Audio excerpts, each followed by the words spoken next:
Bem, nós queremos continuar na mesma trilha de pensamento.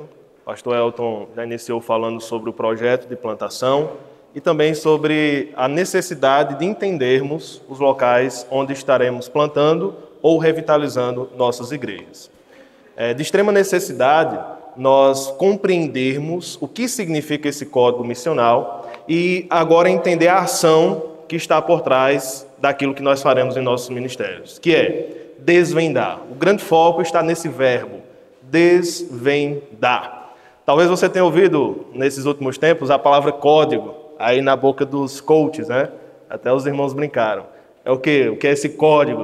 Vai instalar um código em nós, mas a ideia toda do código missional vem dessa nomenclatura do Ed Stetzer, e ele está entendendo que o código missional, nós vamos aprofundar essa ideia, envolve todo aquele conjunto cultural de crenças, de ações, de modos de ser e de se relacionar em uma comunidade. Nós precisamos entender, aprofundar, para que o Evangelho, então, seja bem entendido através de nossos ministérios. Portanto, nós faremos nesse sentido. Se você quiser acompanhar os slides no seu celular, eu não sei se sua câmera vai alcançar o QR Code, mas se alcançar, você vai ter uma pasta no Google Drive com esses slides. Então, em algum momento pode ficar muito claro, e aí você pode ir acompanhando, vendo o slide que eu estou, e acompanhando esses slides passo a passo à medida em que nós apresentarmos aqui. Muitas câmeras apontadas. Arrocha o nó. Certo? Se der um problema, vocês me digam aí, mas até então estava tudo tranquilo. Abriu? Alguém abriu? Aí. Então, já deu certo. Já pegaram um código. Código. Só falta quebrar. Vá, bota aí. Se a sua câmera não abrir, coloque no Google Lens, que lá vai abrir certamente. Google Lens. Última chance.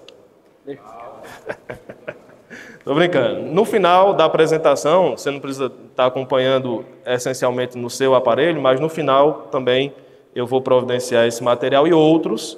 É uma pasta, o código, mas não haverá só esses slides. Outros materiais serão colocados lá para o seu benefício. Algumas perguntas, entrevistas semi-estruturadas para você fazer na sua comunidade e adaptar alguns métodos, alguns passos. Nós estamos pensando em desvendar o código missional. São 3 palavras essenciais e elas nos nortearão nesta manhã. O que é missional, o que seria este código e o foco, o ápice daquilo que estamos pensando, que é a ação de desvendar.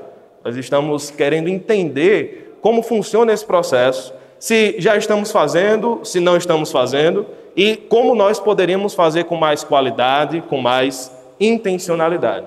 Uma das coisas que a gente percebe é que faz parte da nossa cultura de igreja, uma cultura que nós podemos descrevê-la. Então, nós não estamos partindo do ponto de vista da crítica, mas da descrição.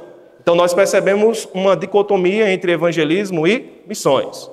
Então, a cabeça dos crentes, ela funciona muito dividida, né? Um hemisfério pensa em evangelismo, é local, é um grupo da igreja, é um grupo que tem esse dom, então nós terceirizamos para esse grupo, isso é o que nós fazemos aqui. E outro hemisfério do cérebro pensa em missões, que é sair, que é investir, orar, contribuir, pensar nesse chamado. Mas quando nós falamos de missionalidade, nós estamos pensando em um vetor direcionador geral, que nós poderíamos colocar no singular, que é a missão, e essa missão ela está congregando tudo. Ela está congregando todas as ações que nós fazemos para alcançar pessoas para o reino de Deus, para convencê-las de que Cristo morreu na cruz para salvar os seus pecados. Todas essas ações são congregadas em torno de um envio que Jesus trouxe como comissão para todos nós, não somente para algumas pessoas, mas para todos. Então nós estamos pensando missional ou missionalidade nesse sentido, a gente vai aprofundar ainda, mas por quê? Por que mexer com estruturas? Por que ter que responder a certos levantamentos, a certas resistências que são naturais? toda mudança de cultura, em nós, e é muito importante que durante toda essa palestra você pense em si mesmo, certo? É esse o ponto de partida que eu estou fazendo as minhas reflexões. Eu tenho evitado pensar no outro, eu tenho evitado estar num ponto aqui de acusação ou de divergência, e eu tenho tentado muito pensar em mim mesmo, nos meus preconceitos culturais, nas minhas sensibilidades culturais, nas barreiras que eu imponho, e a partir da dissolução disso pelo Evangelho, pela teologia bíblica, então eu quero promover uma mudança a partir dessa mudança que inicia em mim, especialmente aqueles que são líderes ou agora estão pensando em formar líderes, será um passo essencial na nossa trilha, com o pastor Reginaldo. A ideia de um líder missional precisa começar em nós essa transformação, essa mudança de visão. Nós queremos ser missionais, incomodar um pouco a nós mesmos e os outros, por quê? Por razões simples e que fazem parte da centralidade da nossa fé, de quem nós somos. Porque nós queremos parecer com Jesus. Nós queremos ser iguais ao Mestre que esteve entre nós, que andou com pessoas, que sentiu o suor na pele de pessoas ao seu lado, que sentiu um bafo de café, né, falando com ele, ou um bafo ruim mesmo. Um bafo de café é bom, vá lá, né? Mas um bafo ruim. Mas ele teve que aguentar para ouvi-los, para estar com eles, teve que quebrar certos padrões, certas expectativas, estar com uma mulher sozinho num poço, para então apresentá-la à salvação e causar toda uma transformação numa cidade. Então, eu quero parecer com Jesus. E essa semelhança, a gente sabe o nome, discipulado. Nós queremos ser discípulos de Jesus. Mas há outro vetor de direcionamento, há outro motivo aqui essencial. Nós queremos alcançar mais pessoas. Não entenda e não fixe isso na sua mente que nós estamos sendo pragmáticos. Então o objetivo é só inchar igrejas. O objetivo é só ter mais igrejas. Olha, esse pode ter sido o objetivo de alguns movimentos, né, que surgiram anos 80, anos 90, anos 2000, e cujo princípio básico não era parecer com Jesus. O princípio básico era inchar igrejas, aumentar movimentos, ter mais retorno financeiro, por aí vai. Esse não é nosso objetivo principal, mas também é nosso objetivo alcançar mais pessoas para Jesus. E preste atenção no mais. É isso que está nos movimentando. Nós precisamos de mais. É a ideia de que nós olhamos para nós mesmos hoje e fazemos uma autocrítica de entender que nós ainda estamos fazendo pouco. De que há certas travas em nós que nos impedem de alcançar mais pessoas. Há certas travas na maneira como nós fazemos as coisas que nos impedem de estar mais próximo de mais pessoas, de pessoas mais divergentes de nós. Nós estamos muito próximos dos parecidos e dos diferentes. Como é que nós temos acolhido, como é que nós temos vivido a doutrina bíblica? Acolhei-vos uns aos outros, como Cristo vos acolheu. A doutrina da adoção, como é que nós temos vivido todo esse processo? Então, o progresso do nosso pensamento é esse. Em certo momento, no final de cada ponto, a gente pode abrir para alguma reflexão em forma de pergunta, mas é aprofundar missionalidade, entender o que é o código, e então focar na ação do desvendar. Vamos pensar de maneira mais profunda o que seria ser missional. Evangelismo e missões, eles são estruturas, são materializações de algo que nós entendemos ser mais básico.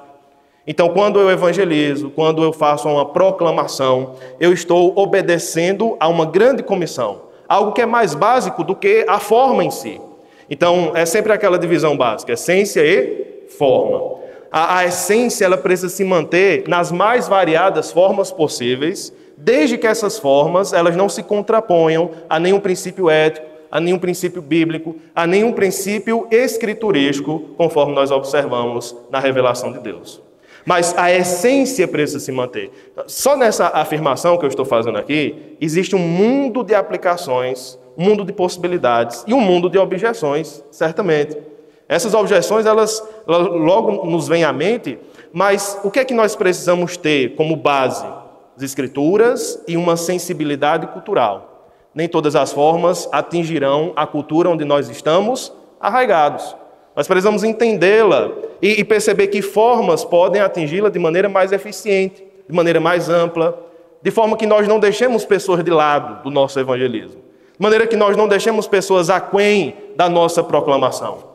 Missões, então, envolve também esse direcionamento para fora, mas eu quero te lembrar que ser missional é ser igreja. E nós acabamos criando certas barreiras com os termos, e é bom que tenhamos uma predisposição à desconfiança, mas desde que essa desconfiança ela seja fundamentada, ela seja uma desconfiança sábia, mas cuidado com a desconfiança pela desconfiança, que é aquela atitude que a gente vê muito na pós-modernidade. Nós somos mais pós-modernos do que pensamos, certo? Nós sempre pensamos que a pós-modernidade está fora da igreja, mas ela está dentro da igreja. Nós somos pós-modernos. Nós temos essa tendência à crítica e à profunda desconfiança a qualquer termo, a qualquer definição, a qualquer enquadramento de algo. Não, isso aqui eu não consigo aceitar porque isso não faz parte do que eu pensava, da minha cosmovisão, e eu tenho visto algum outro fazendo de maneira errada, eu tenho visto um ou outro aplicando de maneira errada. Então, lembre-se, a pós-modernidade é a época da desconfiança.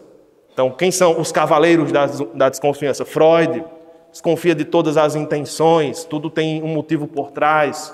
Marx, cavaleiro da desconfiança das relações políticas, econômicas. Há sempre algo por trás, uma ideia de lucro, de avanço pessoal.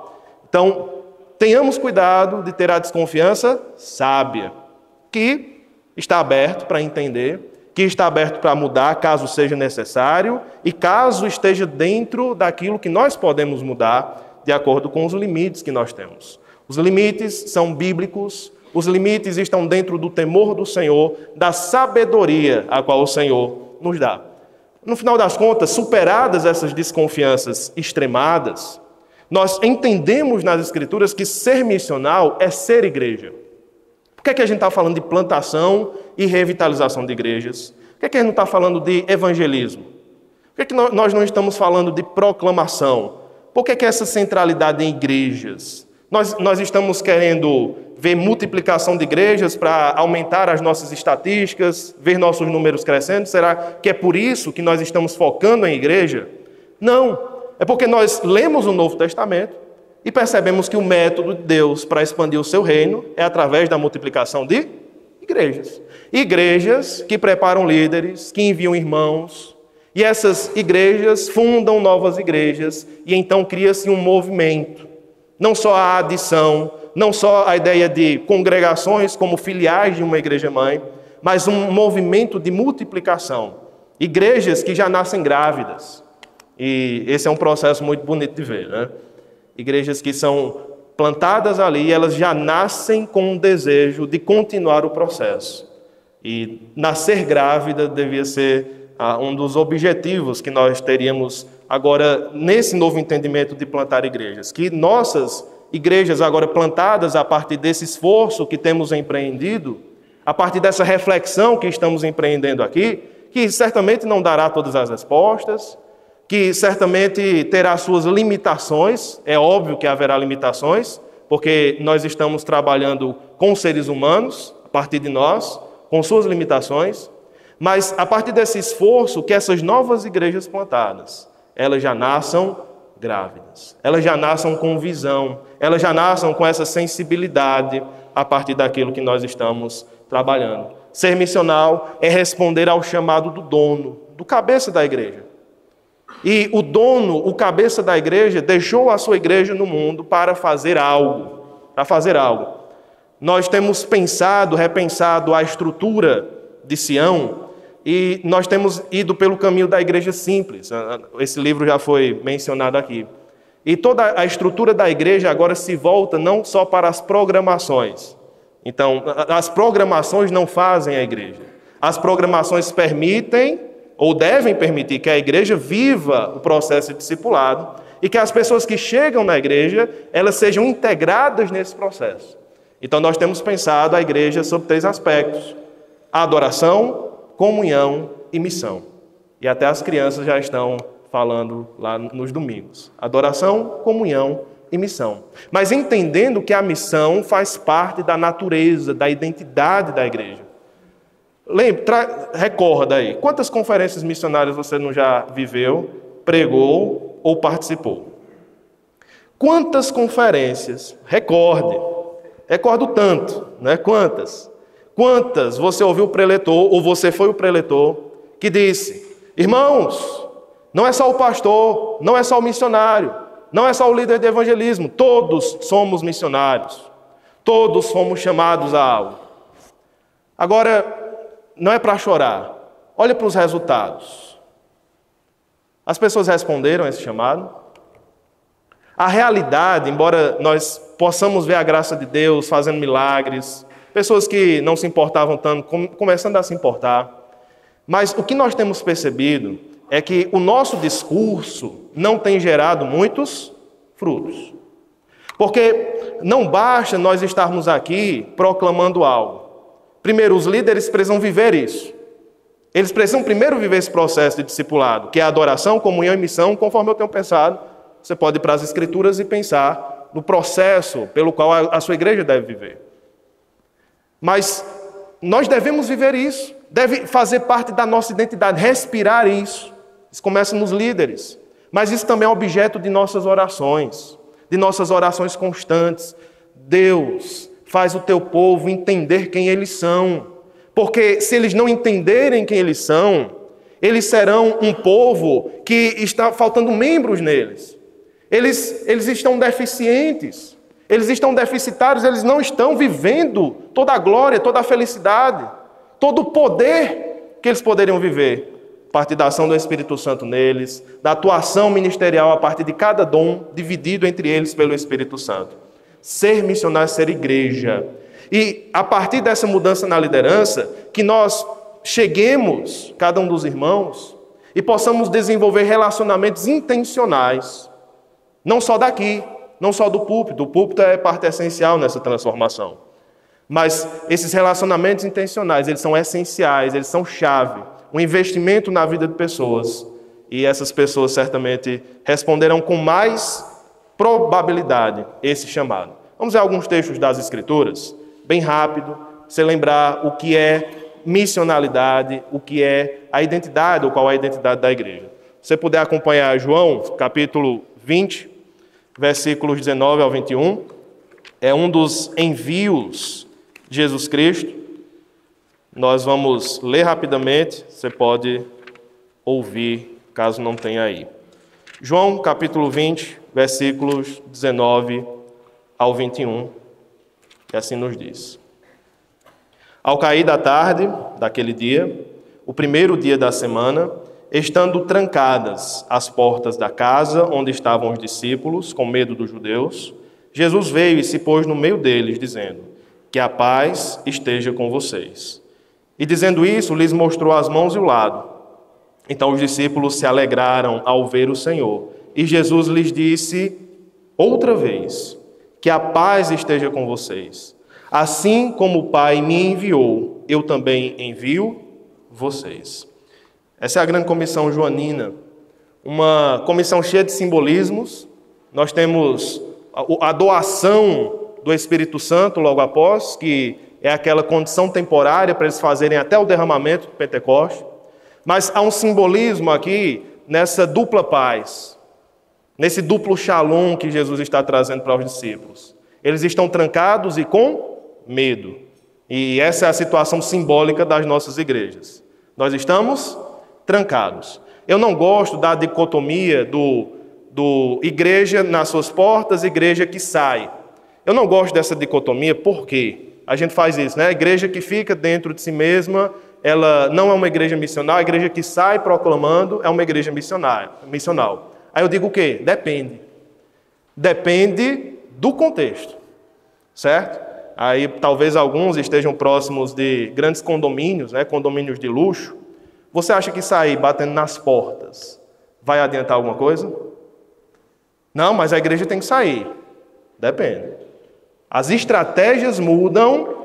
Então a igreja que é atracional, que atrai pessoas para o culto, e o culto é o local preparado para pessoas ouvirem o evangelho, entregarem sua vida a Jesus, e tudo é organizado em torno disso. É uma igreja missional também. Desde que entenda o lugar que está, que é desvendar o código, ok? Mas nós temos essa dupla paz, esse duplo shalom de Jesus, mostrando o seguinte para eles. Eles precisam conhecer Jesus, eles precisam estar tranquilos em Jesus para cumprir a missão. E isso para mim evita muito do pragmatismo que nós achamos haver no conceito missional. É muito pragmático. Não. Só é missional quem conhece Jesus. Só é missional quem confia em Jesus. Porque para você fazer tudo isso que você vai ouvir nas 4 palestras, você vai perceber que não tem forças em si mesmo. É muita coisa para mudar. É muita mentalidade para ser mudada. É uma cultura. O que é que os sociólogos dizem? Quantos anos se leva para mudar uma cultura de um grupo? 40 anos. Você vai ter 40 anos de ministério ainda, você que está revitalizando? Eu acho que eu não, pela minha saúde, eu não vou esse tempo todo, não. Não é não, Doc? Mas a gente vai tentar. Agora, o que é que acontece? Nós estamos aqui em outro padrão, que é um padrão sobrenatural, é um padrão de confiança, é um padrão de conhecimento, é um padrão de discipulado. É outro nível aqui. Nós estamos falando de um Deus que pode fazer qualquer coisa, desde que estejamos dispostos em sua mão. Paz esteja com vocês. E a repetição insistente, a paz esteja com vocês. Vocês estão entendendo que tem paz? Vocês estão entendendo que estão na Shalom? Que vocês podem sair tranquilos? Que podem te matar, que podem te esquartejar, que podem falar mal de você quando começar essas mudanças, mas vá em paz. Desde que você vá com Jesus. Vá em paz. Uma das coisas que dá medo quando a gente começa a estudar e a pensar nessas mudanças, surge logo o medo da oposição, surge logo o medo das tesouras afiadas que existem, mas o que é que nós precisamos ter? Paz. Se Deus está sendo glorificado da maneira certa, da maneira bíblica, naquilo que Ele espera de mim, se eu estou vivendo aquilo que Ele espera de mim, pelas Escrituras e pela interpretação correta das Escrituras, eu estou em paz. Existem outros elementos, estamos centralizando aqui. Lembra de Mateus 28, 18 ao 20? Todo mundo sabe isso, né? Jesus está enviando, eu vos envio. E existe toda uma dinâmica trinitária ali, porque ele foi enviado, o Pai o enviou, ele é um missionário, e agora ele está enviando. Mas nós somos enviados para quem? Para todos os tipos de pessoas. Vão, preguem o Evangelho, toda criatura, e nós temos em Mateus a ideia de etnias. Vão, façam discípulos de todas as nações. O povo do grego aí, qual é a palavra? Para nações. Ethne. Certo? E o que é que nós temos então a transliteração quase para o português, para a etnia, embora não haja uma correspondência. Porque eu quero que você pense o seguinte, nós somos enviados para que grupos? Nós estamos aqui em uma cidade pequena, uma cidade que não, no Crato, né? Aqui estamos hoje, e você precisa entender que no Crato existem vários grupos. Em um bairro existem vários grupos diferentes a serem alcançados. Eu não posso olhar para um bairro, como um bloco de concreto, de pessoas que pensam iguais, de pessoas que têm experiências iguais, de pessoas que têm identidades iguais. Eu preciso entender que grupos estão ali, ok? E quando Jesus diz que nós devemos ir para todas as etnias, todos os povos, e aí você deve conectar com o Apocalipse, toda aquela lista, línguas, povos, nações. Nós estamos antes da invenção do Estado moderno. Qual a ideia do Estado moderno, que não existia na época de Jesus? Nós temos fronteiras políticas, linguísticas, nós temos fronteiras muito mais bem demarcadas do que na antiguidade. A invenção do Estado-nação, do Estado moderno, traz uma mudança de paradigma. E nós lemos o texto como se Jesus estivesse dizendo assim. A gente já pensa no modo missões, né? Devemos ir para todas as nações. Não é isso. Não é isso. Existe algo mais amplo aqui. Nós devemos alcançar todo tipo de pessoa. E afinal, pense na pós-modernidade e na globalização. A gente encontra ali na esquina Umas meninas de 14, 15 anos, na esquina que eu digo, nas escolas, nas nossas igrejas, estão falando em coreano. Estão falando. Você está pelejando aí para falar inglês? As meninas estão falando em coreano. Sabe por quê? Porque assiste dorama, porque ouve K-pop. E você talvez, alguns não saibam nem o que é isso. Mas elas estão em nossas igrejas, elas estão por aí. Elas vivem entre nós. E meninos também. Esse é só um exemplo, né? Mas a globalização traz esse grande desafio de nós termos pessoas aqui do nosso lado, vizinhos, que vivem outra vida que não a nossa. E por isso nos causam estranhamento. E por isso nos estranham também. Essa ideia de eu me colocar no lugar do outro, essa ideia da empatia, eu acho extremamente interessante. Esse é um conceito do filósofo Mikhail Bakhtin. É o conceito da exotopia. Olha que interessante. Exotopia significa que o olhar do outro complementa o meu. Que a humanidade em si, em olhares individuais, elas não podem entender tudo. Mas que olhar através do olhar do outro vai complementar o meu sentido, quem eu sou e como eu interpreto a vida. Por isso que a gente se reúne em grupos culturais. Porque nós queremos pessoas que pensem de maneira igual a nós. Então nós vivemos em certas bolhas aí. Mas Jesus nos chamou para furar a bolha. A gente fala da panelinha na igreja, né? Ah, panelinha é passado. Isso aí ficou para trás. O que eu quero é que você fure a bolha.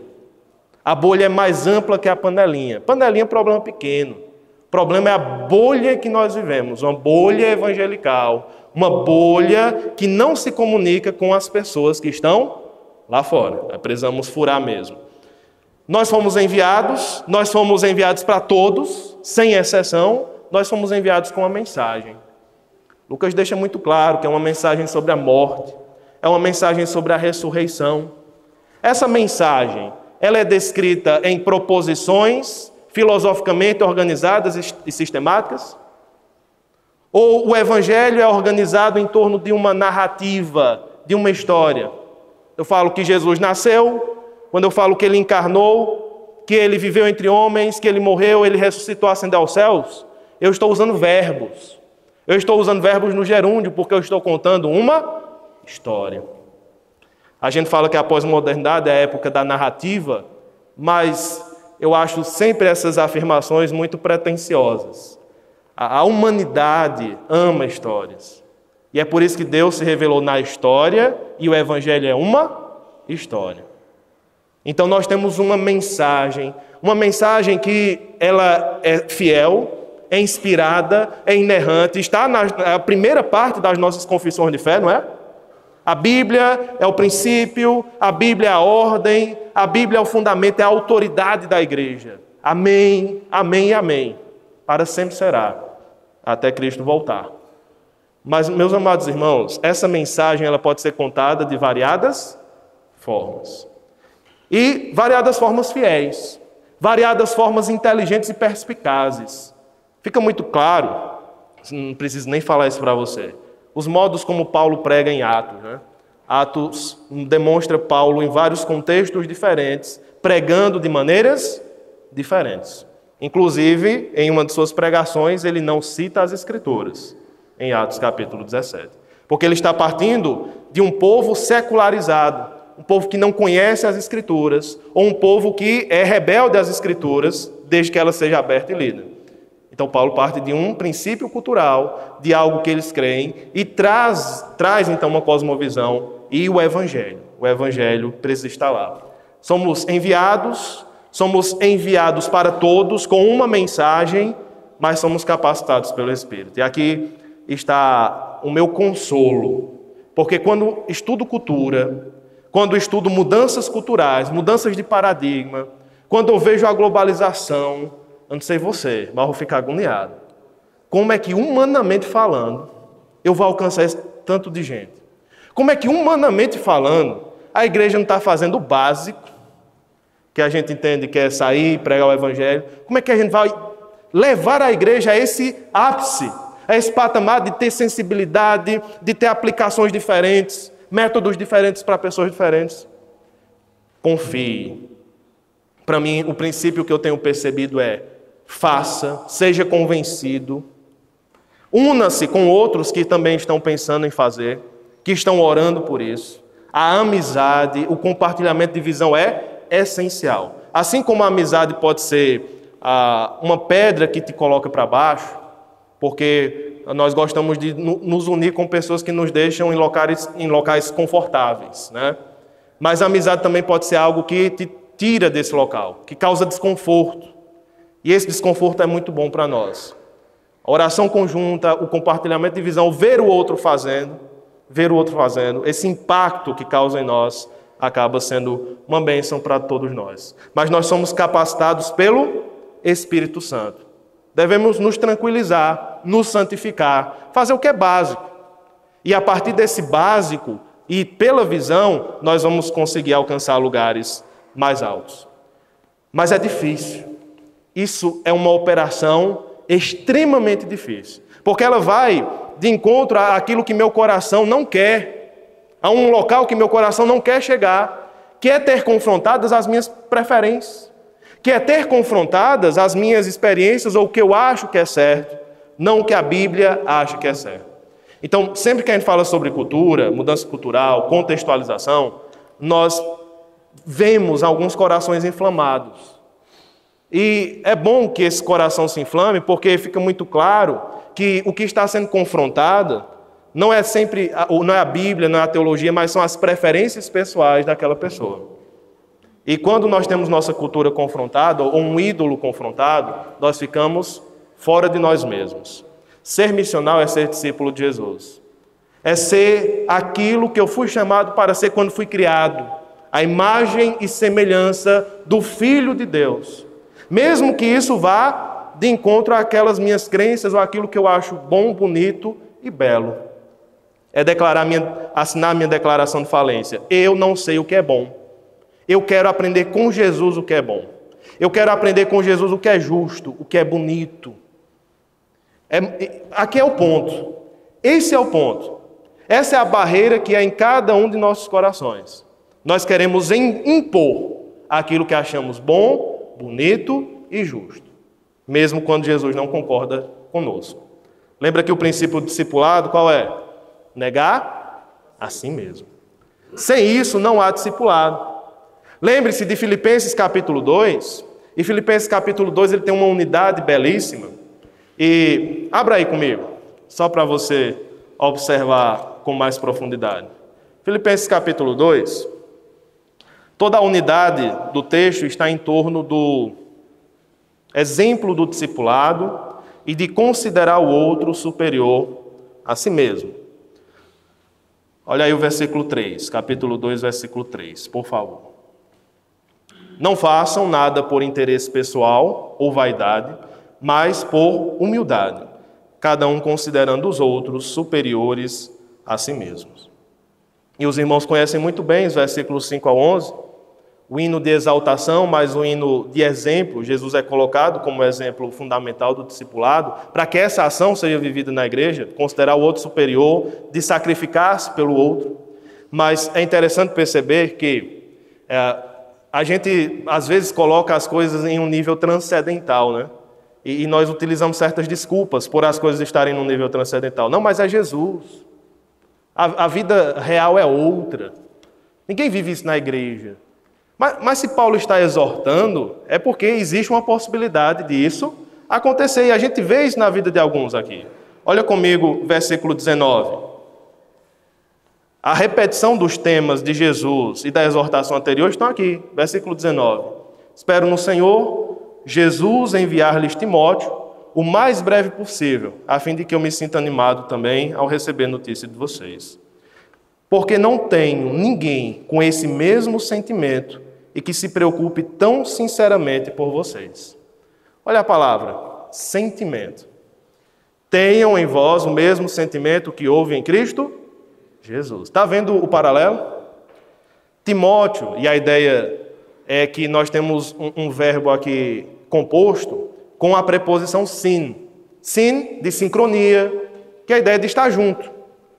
E a ideia é muito interessante porque Timóteo tem o mesmo coração de Paulo. Paulo está dizendo que Timóteo pensa igual a ele. têm o mesmo coração, têm a mesma visão. E depois Paulo diz que não encontrou ninguém igual a Timóteo para enviar. Eu só tinha ele. A escassez sempre existe, né? Eu só tinha ele que tem o mesmo coração que o meu. Mas nós temos alguém que se preocupa sinceramente com os irmãos, imitando Jesus Cristo, que considera o interesse dos outros superiores aos seus.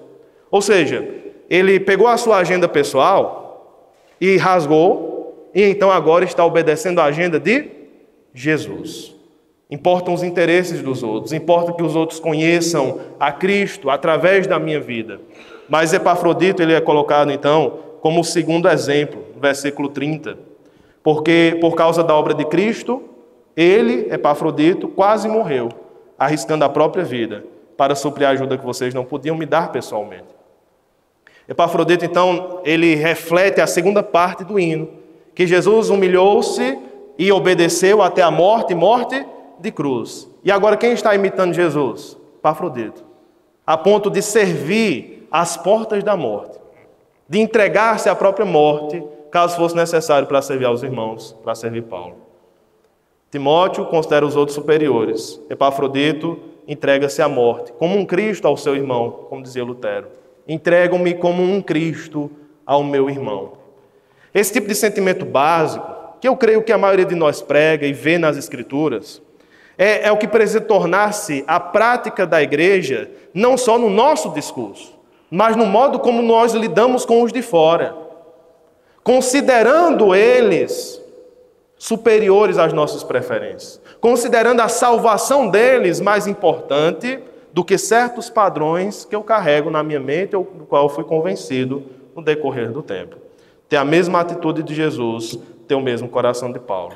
Eu sei que você já leu esse texto nessa manhã, mas leia de novo. Leia de novo comigo. Porque sendo livre de todos, Paulo diz, fiz-me escravo de todos. Com que propósito? Amém. Para com os judeus, fiz-me como judeu, a fim de ganhar os judeus. Para os que vivem sob o regime da lei, como se eu mesmo assim vivesse, para ganhar os que vivem debaixo da lei. Embora eu não esteja.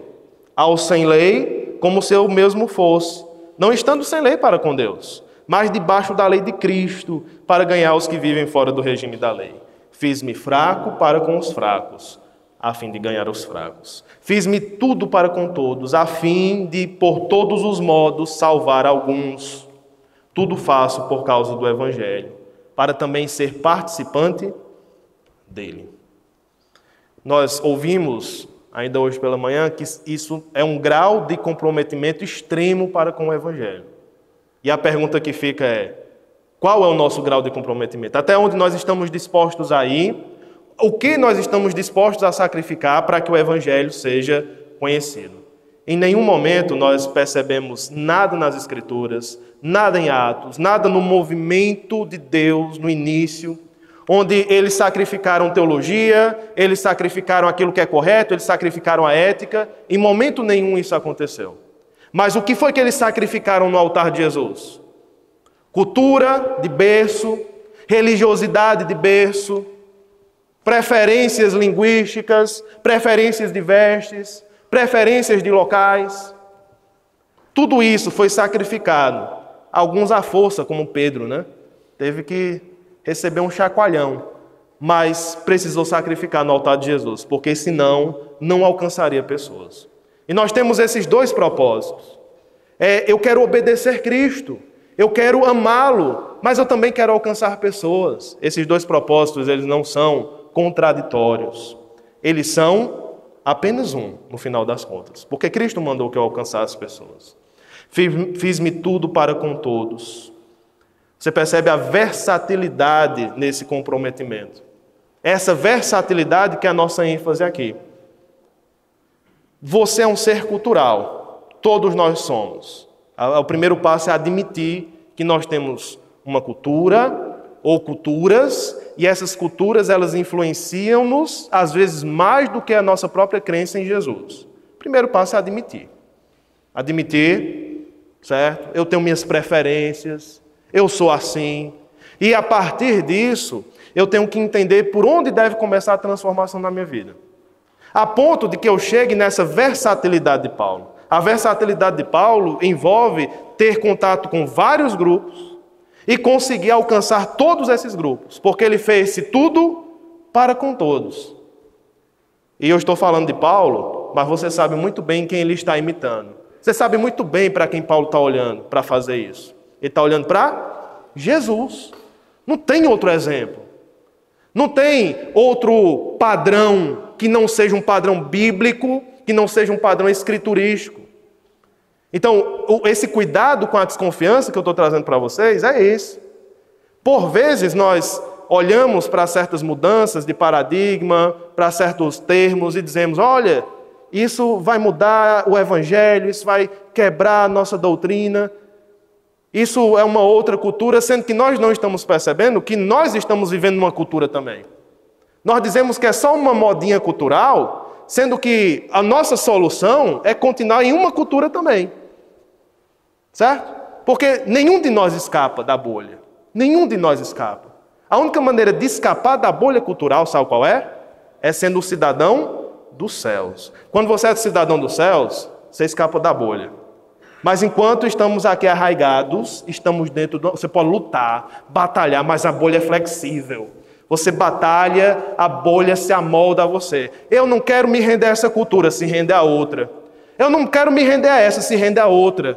Porque você é cultural, é a atmosfera que te circunda. Então a ideia não é mudar de cultura. A ideia é transcender as culturas. A ideia é me aproximar de Cristo, o Criador de tudo, e a partir de uma visão do alto, eu perceber como posso alcançar todas as culturas. Qual é a matriz missional?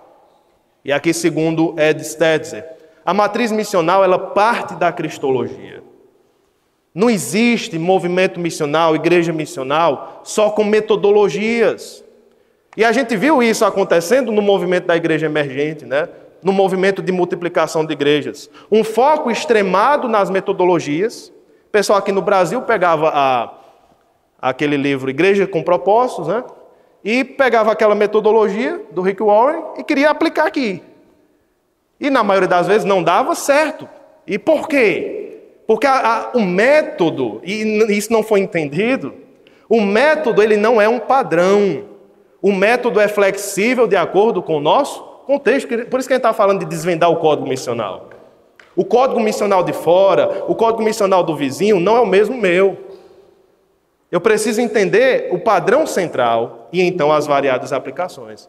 Mas essa ênfase na metodologia não faz parte do que é ser missional. A ênfase é na cristologia. Se a ênfase for na cristologia, teremos uma missionalidade saudável. Quem é Jesus? O que é que ele mandou fazer? Como é essa salvação? Que evangelho é esse? Isso é a base da matriz. Essa matriz ela sustenta a eclesiologia e a missiologia. Então, a igreja e sua natureza, o que ela faz, como ela se organiza, como ela cultua, como ela alcança os povos, tudo isso se estrutura em torno de Cristo e da sua missão. De quem Jesus é, o que Jesus faz e o que Ele nos enviou para fazer. Conhecer Jesus fundamenta o ser igreja, que fundamentará a nossa missiologia. Está em constante troca. Quanto mais conheço Jesus, mais me empolgo com a missão, mais entendo o que é ser igreja. Ser igreja é obedecer o seu cabeça, é obedecer a Cristo. Encerrando esse primeiro ponto, queremos pensar na encarnação. A encarnação, para mim, é o padrão. Nós recebemos esse conceito de fora, né? Mas é um conceito muito bom, um conceito escriturístico, um conceito bíblico. O ser encarnacional. Nós não queremos mais uma igreja atracional, nós não queremos mais uma igreja transformativa, seria aquela igreja que vai para uma comunidade e transforma a comunidade, né? Através de ação social e tal. Tudo isso é muito bom. Tudo isso é possível, mas são maneiras de fazer. O que é que nós queremos no final das contas? Que nos une, em qualquer contexto, em qualquer código, nós queremos ser encarnacionais. E aqui está o grande desafio, porque encarnar é sofrido. Qual foi a primeira palavra de Jesus quando ele nasceu? Jesus chorou. Antes de Lázaro, ele chorou quando nasceu. Porque a gente já nasce chorando. A nossa experiência é um vale de lágrimas. Viver neste mundo e viver com pessoas, e me relacionar com pessoas, é me dispor ao sofrimento, isso é óbvio. Mas muitas vezes eu me protejo na bolha, me protejo no meu contexto para sofrer menos. Porque é difícil tratar com pessoas. É difícil ouvir suas histórias. É difícil estar organizando uma palestra e receber uma mensagem dizendo: pastor, tem uma vizinha aqui, não sei o quê, está querendo se matar, vem aqui agora. Eu nem conheço, não é minha ovelha. Eu vou fazer o quê? Não sei nem quem é, não sei nem o que é que eu vou encontrar lá. Eu tenho uma palestra para dar amanhã. Mas a gente precisa fazer. Precisamos estar juntos. É sofrido. Outro problema aqui para nós. Requer humildade. Requer abandonar aquilo que nós temos para agarrar aquilo que nós não queremos. O que nós temos é precioso, é tesouro. Mas diante de Cristo deve ser considerado o quê? Como em Filipenses capítulo 3. Esterco. Deve ser entendido como algo sem valor. Como algo que vai ser jogado no lixo diante de algo tão precioso. Requer intencionalidade. Minha impressão é que nós queremos que nós plantemos um jardim, nós nos esforçamos para plantar um jardim, mas nós esperamos deixar aquele jardim sozinho, à mercê das ações do tempo, e que esse jardim ele se organize sozinho, magicamente. Nós esperamos que as flores nasçam magicamente. Então o que é que eu digo? Eu prego todo domingo. O povo não muda porque não quer. Não, a gente exorta todo dia para ir evangelizar. O povo não vai porque não quer. É muito confortável isso. Eu planto o jardim, está lá, fiz meu trabalho, e eu espero que as ações naturais, que o acaso fará com que flores, que as ervas daninhas morrerão, que alguém vai colocar ali um veneno, vai descer na chuva, uma chuva tóxica que vai matar só os matos, as ervas daninhas. E funciona assim? Funciona assim na criação dos nossos filhos, para quem tem filho? Eu sento com ele, dou um sermão de 1 hora e digo: agora vá. Agora, se você me desobedecer, vai ter outro sermão de 1 hora. É assim que a gente cria os filhos?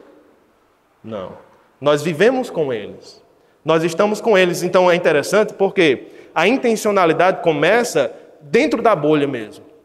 Com aqueles que já são cristãos. Para que nós desenvolvamos uma intencionalidade com os de fora. É preciso querer, é preciso ter vontade. Talvez a chave aqui seja só essa.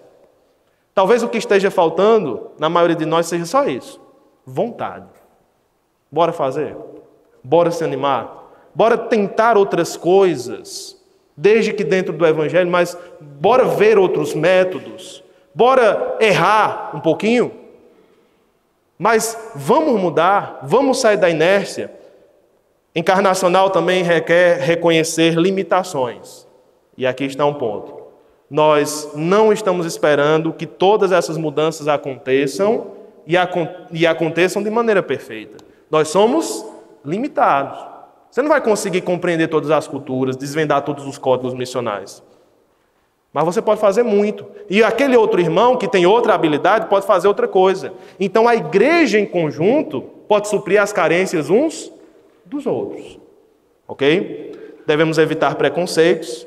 Encarnacional também traz a ideia de evitar barreiras intencionais que nós colocamos, não construir barreiras desnecessárias.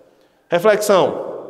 Você deveria ter um papel agora, mas você pode anotar suas respostas depois. Quais preferências pessoais você precisa superar? Pense, escreva, quer seja agora, quer depois. Que preferências pessoais você luta? Você poderia superá-las em prol do Evangelho? Como você pode ajudar, caso tenha voluntários na sua igreja ou na sua plantação? Como você poderia ajudar os voluntários a compreender melhor a comunidade? A desvendar esse código que nós vamos apresentar? O que significa ser missionário no lugar onde você está? Aquela tensão entre evangelismo e missões, ela é perniciosa por isso.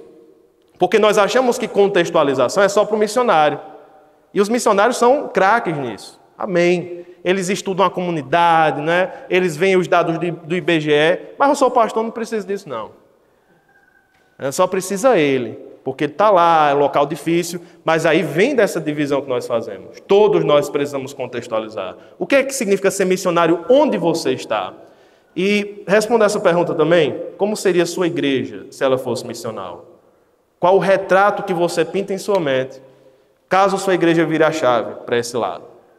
Ok? Vou ver aqui que horas são e se a gente vai... Vamos continuar para o código? Então eu abro para algumas perguntas prévias, ok? Código.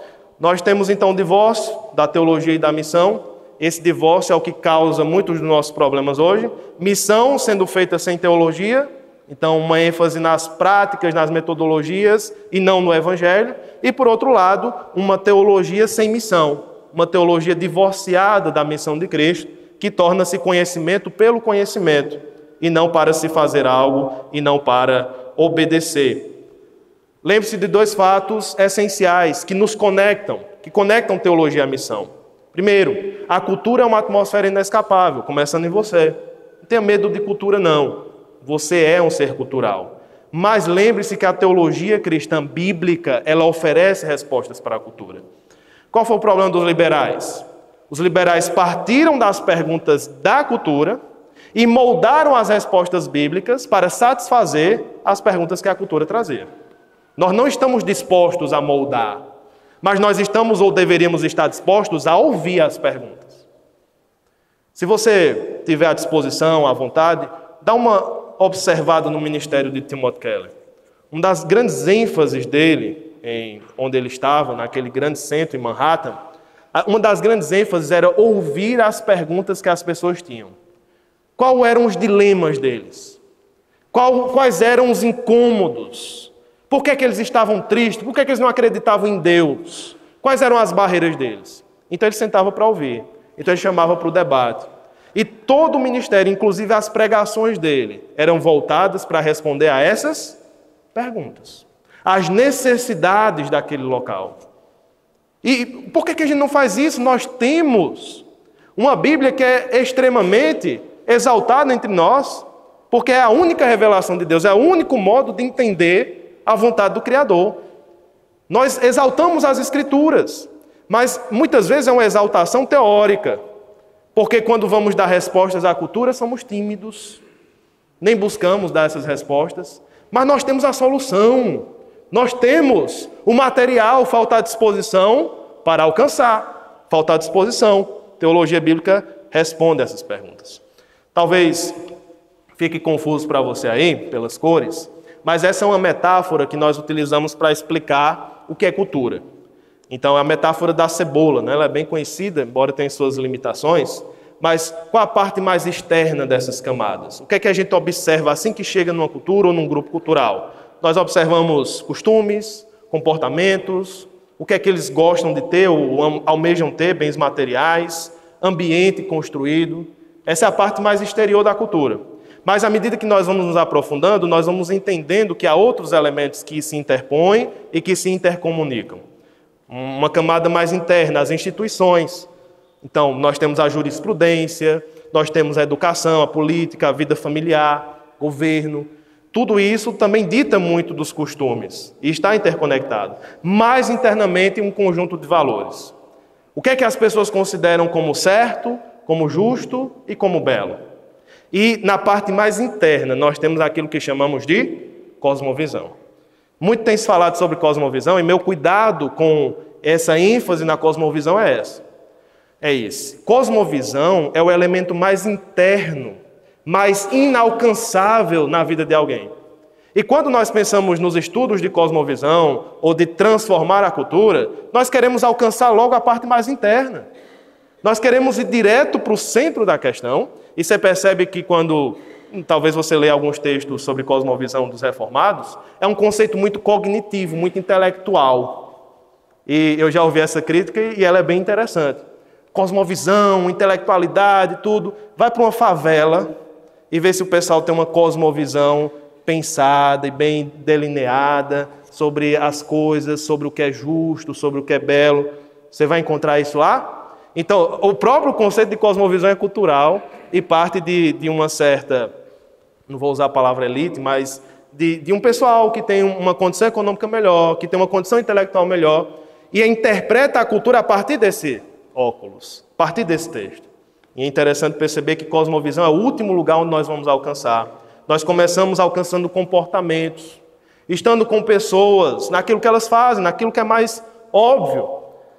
Havia uma criança que ia para o OANSE lá na igreja, e essa criança era aquele conceito, aquela ideia de sem pais, sem educação, sem nada. E ela começou a aprender a ler, inclusive, lá na igreja, porque no OANSE ela precisava memorizar os versículos e ela não sabia ler. E é interessante que esse menino, a gente estava trabalhando na vida dele, e ele passou com uma caixa de som um dia, tocando um funk, né? E esse funk tocando muito alto, eu estava na grade da igreja, eu disse, Natan, o que é isso, rapaz? Ele disse, não, pastor, um funk para Jesus. Não se preocupe não, que eu já mudei. Mas para ele foi uma mudança extrema, né? Ele saiu de um funk que falava sobre Glock, sobre armas, sobre mulheres, e agora ele estava ouvindo um funk para Deus, para Jesus. Já é uma mudança extrema, mas para nós é nada. Para nós chamaríamos, né? Diríamos, você está errado e tudo, mas a gente foi trabalhando pouco a pouco na vida daquela criança. Ele chegou a falecer, né? Pouco tempo depois, estava com um amigo no açude, o amigo se afogou e ele foi resgatar o amigo, um ato até de coragem, né? De amor, e acabou se afogando também. Mas são essas experiências que vão nos mostrando, no decorrer daquilo que nós fazemos, como as coisas não são simples e as coisas não são como nós queremos que elas sejam. O que é que a gente espera? Processo de discipulado formal. Alguém que chega bem vestido na igreja, diz, eu quero conhecer melhor, ou levanta a sua mão no domingo. Nós direcionamos essa pessoa para a escola bíblica dominical, para ela ter um discipulado, se organizar para o batismo. Nós batizamos, incluímos no hall de membros, escolhemos um ministério para ela, e a partir de um dom que ela tenha, e é isso.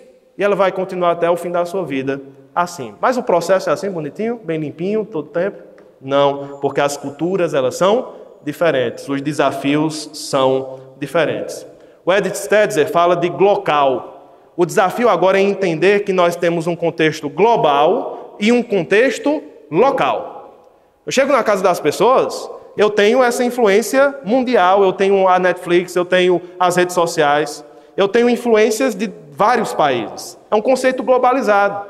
Mas, ao mesmo tempo, nós temos uma cultura local. E é por isso que nós estamos entendendo que cada comunidade, estamos usando esse neologismo, é glocal. Ela é ao mesmo tempo global e local. Antigamente, nós fazíamos estudos, os estudos culturais, eles eram assim. Eram estudos do folclore.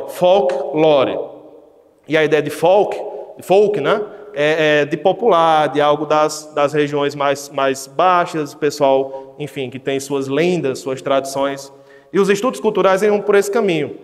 A gente ia lá, conhecia as lendas do local, as histórias do local, conhecíamos, por exemplo, íamos para o interior, víamos lá o cordel, as contações de histórias. Mas funciona assim hoje? A gente quase não encontra um contador de história mais. Um repentista a gente encontra, é muito raro de encontrar, né? Um cantador. Porque a cultura do folclore, ela já não é mais suficiente para analisar uma comunidade. É passado isso. A comunidade se organizava em torno só de um elemento. Hoje a comunidade se organiza em torno de vários elementos. Você tem um pai que gosta dessa área, você tem um filho que é gótico, que gosta de rock, que se veste todo de preto, você tem a moça da casa, a mais nova, estudando numa universidade e cortando seus pulsos, e a família é assim, cada um diferente um do outro. Uma família que você chega para evangelizar, em uma família, em uma casa. Se não houver sensibilidade cultural para entender o global e o local, ou seja, o glocal, nós teremos grandes problemas. Quais são os efeitos de uma bolha? Estamos numa bolha. É uma bolha evangelical, é uma bolha muito boa nos nossos domingos. Essa bolha tem ar-condicionado. É tão tranquilo estar nessa bolha. Mas dois efeitos perniciosos da bolha. Primeiro, nós pressupomos que todo mundo entende a gente. Esse é um efeito terrível. Nós achamos que no modo como nós falamos, que no modo como nós nos expressamos, todo mundo nos entende. Pressupomos. Porque todo mundo que chega na igreja entende a gente. Entende nossa mensagem, entendem as músicas, entendem o processo. Digo, irmãos, vai ter um passeio, fale com o irmão fulano. Chega um visitante, sabe nem o que significa um passeio de igreja, não sabe quem é irmão fulano. Entenda, tem gente que vai chegar na sua igreja que não sabe nem o que é uma 1 Coríntios, nem o que é uma 2 Coríntios. Não, mas não é possível. Todo mundo sabe. Na sua bolha. Na sua bolha sabe. Nós tínhamos um debate, né, se deveríamos colocar os textos bíblicos no data show. Hoje é muito necessário. Porque algumas pessoas não sabem abrir a Bíblia. E mesmo que você abra para elas, elas não têm a concentração para ler. Você vai pedir um teste de TDAH antes do culto? Não, só vou botar se você tiver TDAH. Se você não tiver, você vai ler no papel. Então, muitas vezes nós queremos impor algo que nós achamos ser mais importante, ou queremos fazer com que as pessoas alcancem um nível que nós achamos que elas devem alcançar, mas às vezes nós deveríamos nos rebaixar, nos tornar até tolos, para trazê-las para Cristo. Outro efeito pernicioso da bolha é que nós temos a tendência de acusar, de apontar o dedo para quem está fora da bolha. E dizer, não, você saiu do nosso meio. Você não está pensando igual a nós. Muito cuidado. Nós então vamos procurar, dentro da cultura, esses 3 elementos aqui. Então desvendar o código não é cultura? Cultura é muita coisa. Mas eu quero especificar mais. O que são grupos identitários? Seriam as etnias. Então você tem um grupo identitário em São Paulo, no bairro da Liberdade. No bairro da Liberdade você tem grupos japoneses, grupos chineses, grupos libaneses. Minha família veio lá. Então, você chega, o que é que identifica um grupo identitário? Você identifica pela língua, pelo modo de se vestir, por aquelas informações mais básicas. Eles têm uma cultura, um país em comum, ok? Nem sempre, hoje é raro encontrar grupos identitários, até no Cariri são muito poucos que existem. Mas nós temos algo mais aprofundado, que são os segmentos populacionais. Segmentos populacionais, o que é que eu estou indicando a partir deste grupo? São pessoas que compartilham histórias, não uma língua, não uma cultura em si. Por exemplo, você tem segmentos populacionais de mães solteiras. Você tem segmentos populacionais de filhos criados sem pai naquela periferia. São pessoas que, quando estão juntas, compartilham uma história. E são pessoas que nós precisamos entendê-las como um grupo e alcançá-las como um grupo. Talvez não fique tão claro a um primeiro momento, quando você visita uma comunidade, mas estudando-a aprofundadamente, você perceberá que existem esses padrões de comportamento, de vivência, de histórias.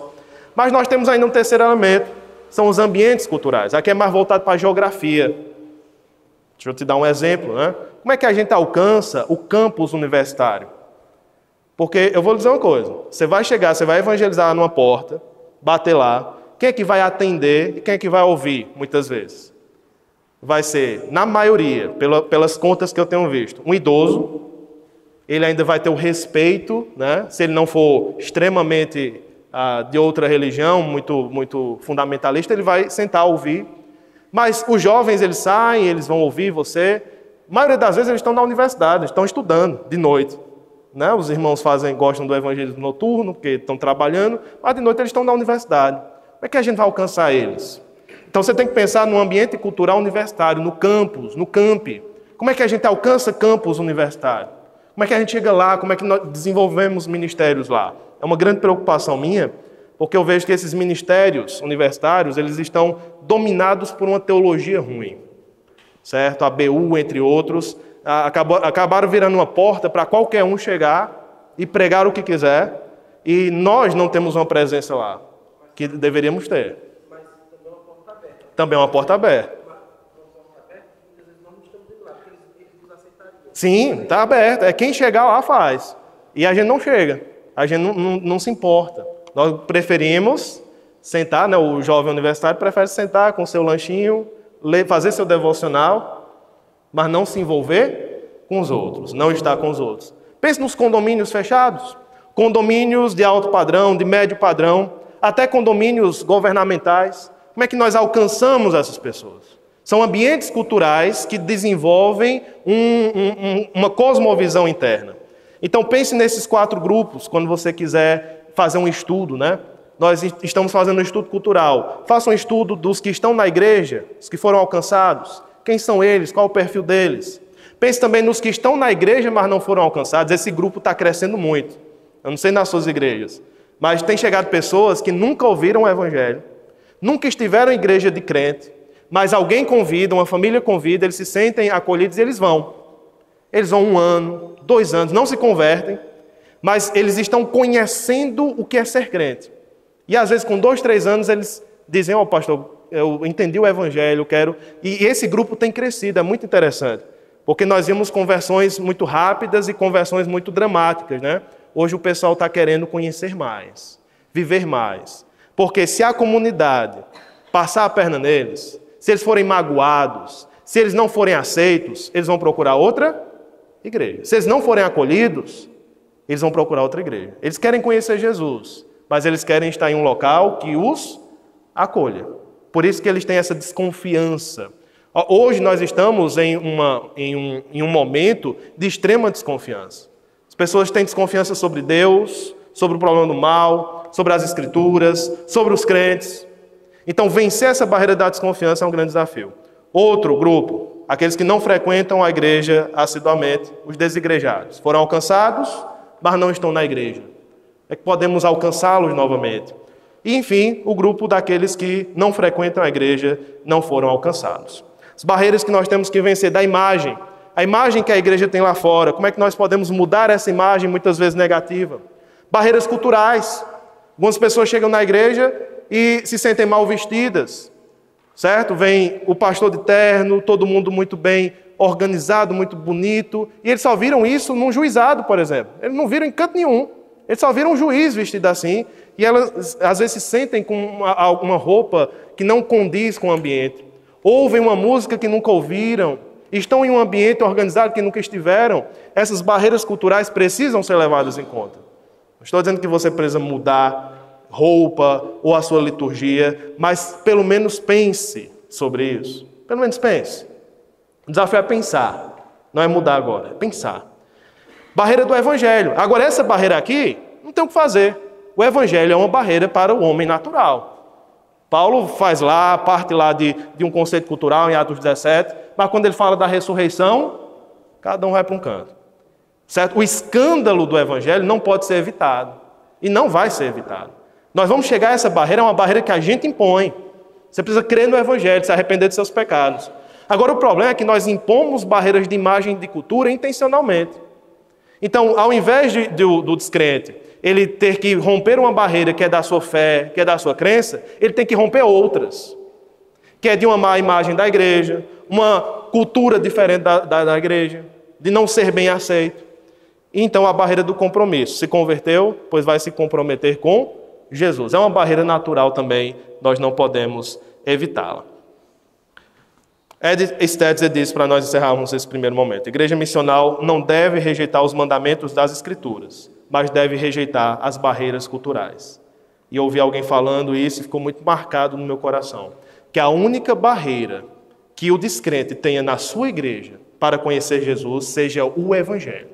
Que seja a única barreira, que seja o único escândalo dele. Que o único escândalo do descrente seja o evangelho, nada mais. Que nós não imponhamos esses escândalos para eles. Perguntas para reflexão. Já houve um esforço intencional seu em entender a cultura do seu local onde você está? Que passos práticos sua igreja poderia dar para alcançar os tipos de pessoas, esses grupos culturais que estão ali? Que tipos de pessoa você estranharia se chegasse na igreja? Você ficaria em uma posição desconfortável com eles? Que tipos de pessoa não se sentiriam bem na sua igreja? Essas perguntas são essenciais para nós entendermos e lidarmos com essas diferenças, essas sensibilidades culturais. Ok? Perguntas? Vamos abrir rapidamente 1 ou 2 perguntas ou considerações caso queiram. Pastor Wagner. Nesse processo de ser parte da igreja, existe algum momento em que a gente tem que criar cultura?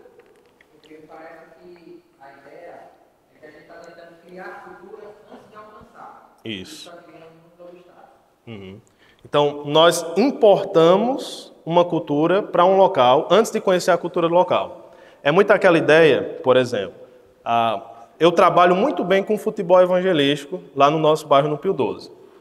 Então, é muito tentador ir para outro local e só importar o projeto. Deu certo lá, vamos importar o projeto? Sendo que deu muito certo no Pio 12.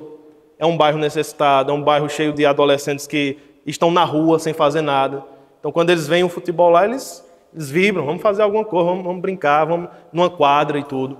Então, importar cultura é um grande problema, que foi o grande problema de certos movimentos missionários. A importação não é só importação. Importação pode dar certo, mas uma importação não planejada, não pensada, não estruturada.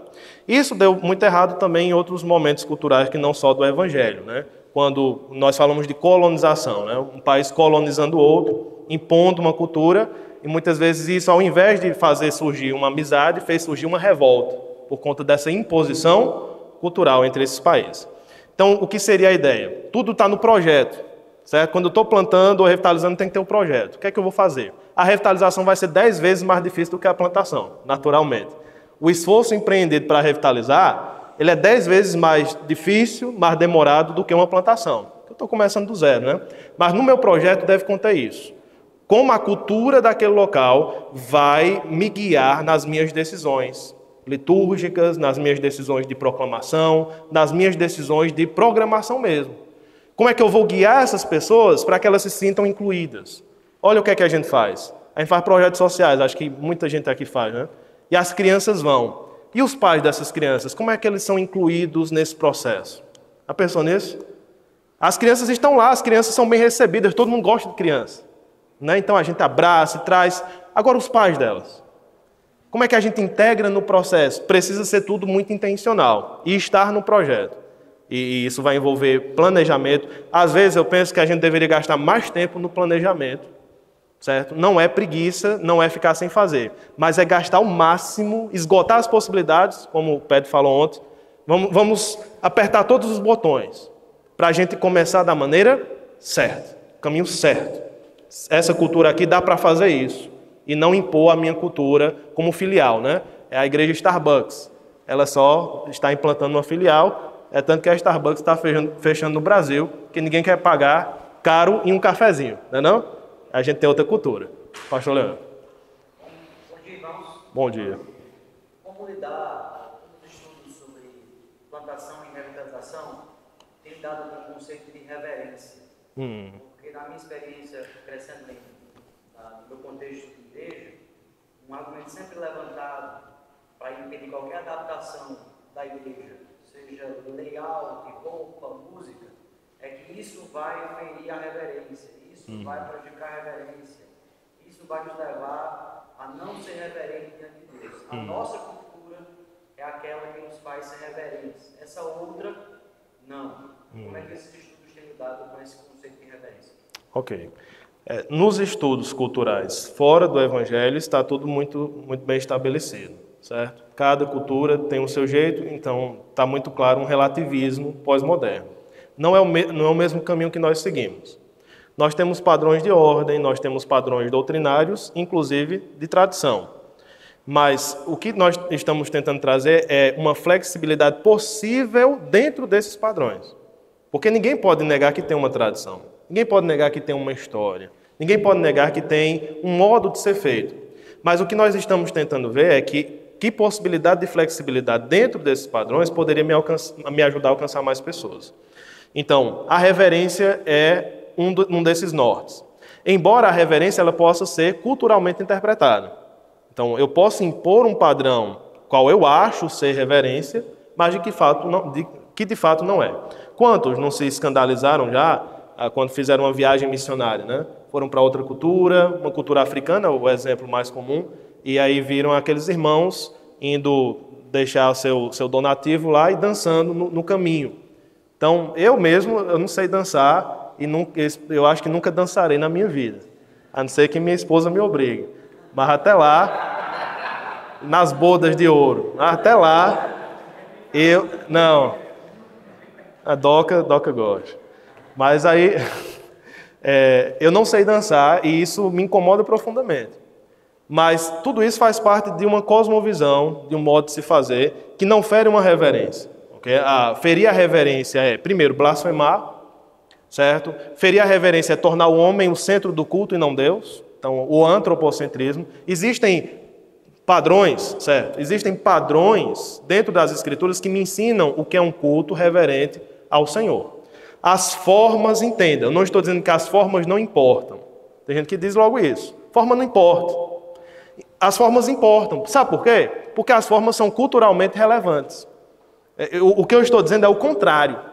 Eu preciso escolher a forma intencionalmente para que seja relevante culturalmente e que esteja dentro de um padrão bíblico e escriturístico. Então, é um equilíbrio aqui difícil de ser alcançado, difícil mesmo, mas é um equilíbrio que a gente quer alcançar, de achar as formas certas, relevantes, dentro de um padrão bíblico que não seja o meu, mas seja bíblico. Pastor Almir. O senhor falou só da sadia, se o esposo brigasse, a resposta é a ver, o senhor já dançou. Eu sabia. Deixa não. Uma observação e uma pergunta. A observação diz a pertinência desses estudos, mas como professor só de seminário aí, portanto, em seminário há 40 anos, eu temo não pelo que está sendo transmitido, mas pela forma como está sendo recebido. Uhum. E algumas observações, por exemplo, isso aí é uma quebra de paradigma. Aí isso me assusta um pouco. Até que ponto é uma quebra ou um acréscimo de um outro paradigma. Sim. Certo? Já temos um ou vários, e agora tem outro. Porque pode funcionar assim. Ou é desse jeito, ou não é. Sim. Então seria bom só dar essa ressalva. Né? Algumas perguntas me fizeram pensar nisso. Que o ideal é desse jeito aí. Mas nem sempre é possível. E aí eu quero dar algumas ilustrações quanto a isso. Tanto da palestra anterior como dessa. Vamos fazer um projeto. E aí vamos pesquisar a cultura. Agora imagine eu sendo chamado lá para o interior da África. Tenho convicção desse chamado. E vou apresentar que projeto às igrejas. Normalmente o que se chama visita de conhecimento de campo é uma visita de um mês, no máximo. Como é que se conhece uma cultura assim? Então, no processo, o projeto surge. Eu vou ter linhas gerais, não é evangelizar, não vou fazer assim. Sim. Mas é no processo é que o projeto surge. Só fazendo. Sim. Nem sempre eu vou chegar para a igreja, eu vou com o projeto lá todo, vai ser tanto tempo, vai. Aí eu me lembro de Paulo em Atenas, eu acho que não tinha projeto, projeto. Acho que eu nem ia evangelizar, quando ele viu a coisa lá, mas ele não está fazendo uma coisa. Então, só colocando isso, nem sempre as igrejas terão condições de mandar um grupo base. Sim. Por que eu estou dizendo isso? Com o receio de que ou é desse jeito ideal, ou eu não faço. É eu, segundo ilustração, de uma missão que tem a seguinte filosofia: você vai, mas até que você aprenda a língua e entenda a cultura, você não evangeliza ninguém. Isso para mim foi um choque tão grande. Quando ninguém morre, ninguém vai para o inferno, ninguém não se abre porta nenhuma. Só esse adendo aí para. Não desprezando nada do que está sendo feito, mas a gente não bota na cabeça, ou é desse jeito, ou eu vi, pronto, agora a gente sabe plantar igreja. Ou de um jeito, ou de outro, ou melhor, ou pior. E a segunda é uma pergunta. Quando eu vou, então, revitalizar uma igreja para alcançar pessoas de cultura diferente? E essa é uma pergunta que surgiu quando eu ensinava a teologia contemporânea aqui para mim. O anseio de ganhar de fora pode me fazer perder os internos? Então, eu tenho uma igreja, já tenho uma cultura, mas eu quero alcançar pessoas de outra cultura. Como eu faço isso? Respeitando o código cultural. Ótimo. A ressalva é extremamente importante, pastor, e é justamente o que nós temos pensado. É trazer uma reflexão acerca do que fazemos, entendendo que nós somos fruto disso, nós recebemos essas bênçãos, e o que nós poderíamos perceber de acréscimo ou de alguma mudança, mas não a mudança completa. Isso é impossível. Então, seria um equilíbrio sábio, nós estamos buscando, né? Então, será que nós poderíamos fazer melhor? Será que nós poderíamos encontrar caminhos mais eficientes? E pode ser que não. Pode ser que não. Por isso que é uma reflexão prévia que alguns ainda estão aplicando, né? Começando a aplicar. Ainda faltam, inclusive, os frutos, né? A gente precisa ver a longo prazo. Será que a longo prazo vai funcionar ou não? E acaba envolvendo um pouco de coragem de, às vezes, errar mesmo e também não desprezar com humildade. Está tudo naquele ponto encarnacional. Humildade, entender que é limitado.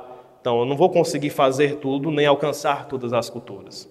E aí envolve a nossa questão aqui de uma igreja bem fundamentada, de uma igreja que tem sua cultura local e tem suas expectativas culturais. Eu creio que esse é um dos principais motivos pelos quais nós não alcançamos a comunidade em geral com outras culturas. Por quê? Nós pensamos que nós já temos essa comunidade e precisamos suprir as expectativas deles. Então é um jogo aqui de, se eu perder eles, eu vou alcançar os outros. Mas ou é um ou é outro. Ou é um ou é outro. Eu creio que é possível que nós encontremos um caminho de convencer esses de dentro acerca dessa sensibilidade cultural. Ensinando-os como discípulos o que é encarnar e fazendo com que eles mesmos, é aí que ser missional resolve. Porque eles não estão sentados no banco recebendo uma pregação ou recebendo o serviço da igreja, que seria a ideia consumista, né, de igreja. Estou aqui esperando um bom banheiro, um bom ministério kids, um bom estacionamento. E a ideia de ser missional mudaria esse paradigma, e essa ideia de paradigma, esse pensamento, para o seguinte: eu estou aqui para servir ao Senhor. De que maneira eu poderia servir? Melhor, se todos pensarem assim, a sensibilidade cultural, ela diminui. Claro, pode ser uma utopia que a gente está propondo. Será que todos vão chegar nisso? Não.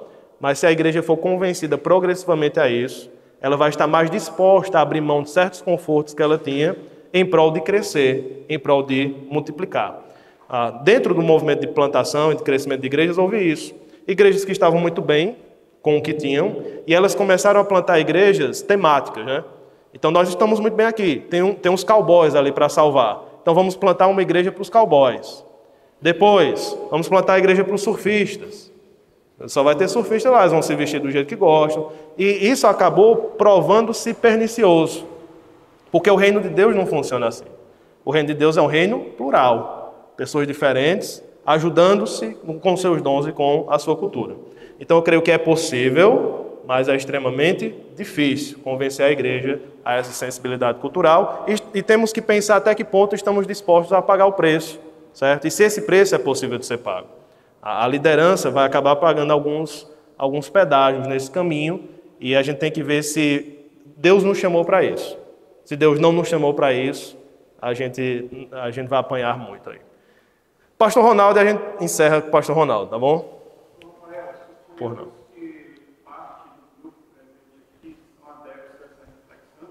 Certo. Estão dispostos à mudança. Inclusive, são proativos e a gente já percebe alguns engajamentos. Uhum. E o outro grupo não. Obviamente, isso vai gerar um certo desconforto no grupo. Sim. Quais conselhos você tem aos adeptos dessa reflexão e quais conselhos você teria para a outra turma que não consegue conceber essa ideia? Uhum.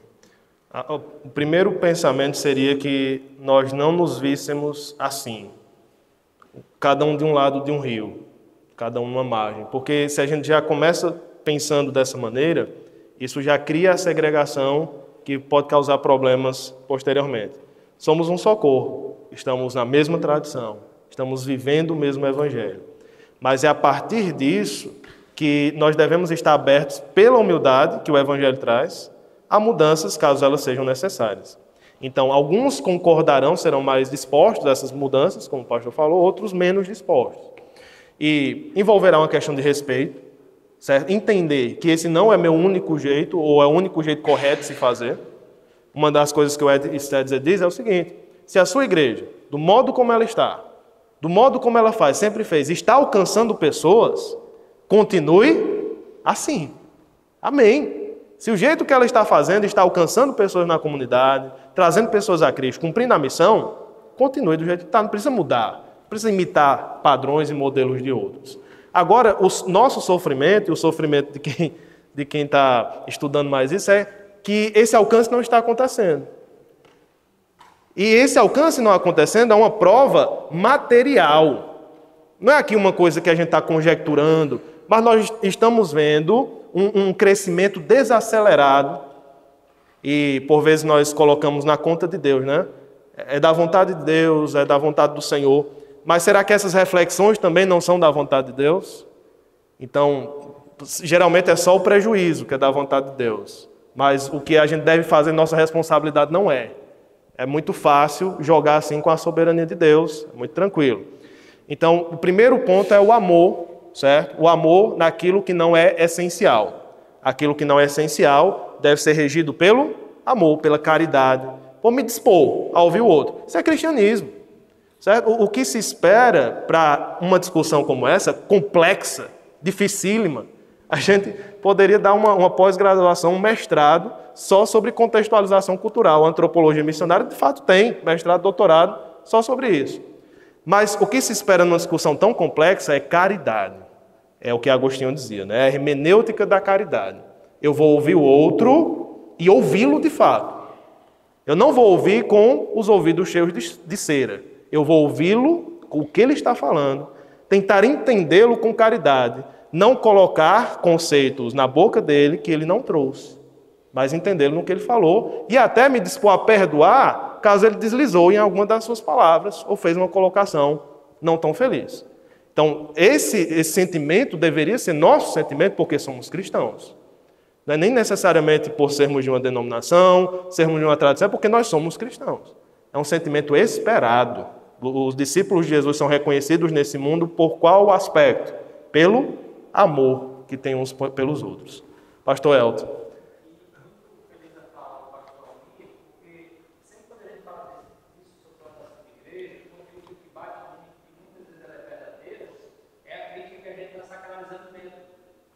E essa ideia aqui é justamente abrir mão de métodos, é ser sensível ao contexto, fazer o que Jesus fez e se encarnou.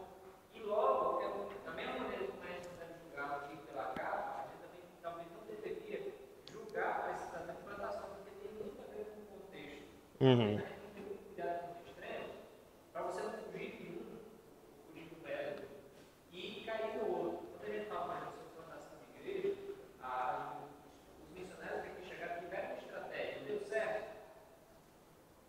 Deu certo. Estamos aqui. Muito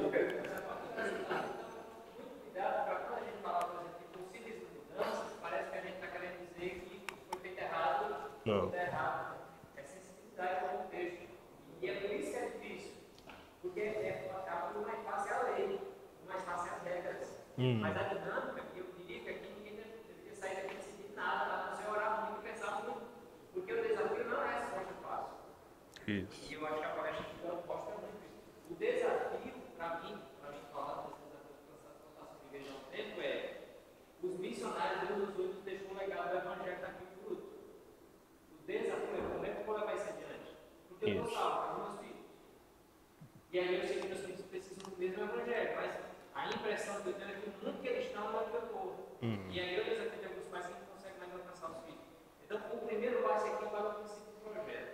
O primeiro passo é sair e fazer. O primeiro passo é parar e orar e pensar. Isso. A reflexão, a oração foi a base e continua sendo.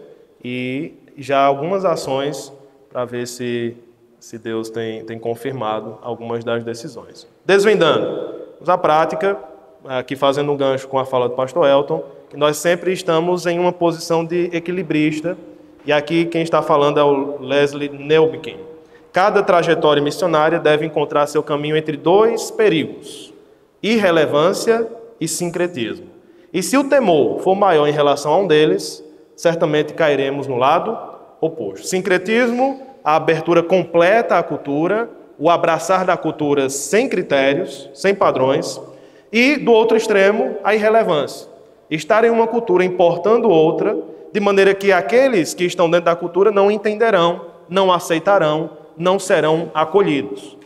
E todos que somos missionários, em todos os sentidos, revitalizando, plantando, liderando, nós estamos sempre entre esses dois extremos. E muito cuidado, olha o conselho dele, cuidado com o temor.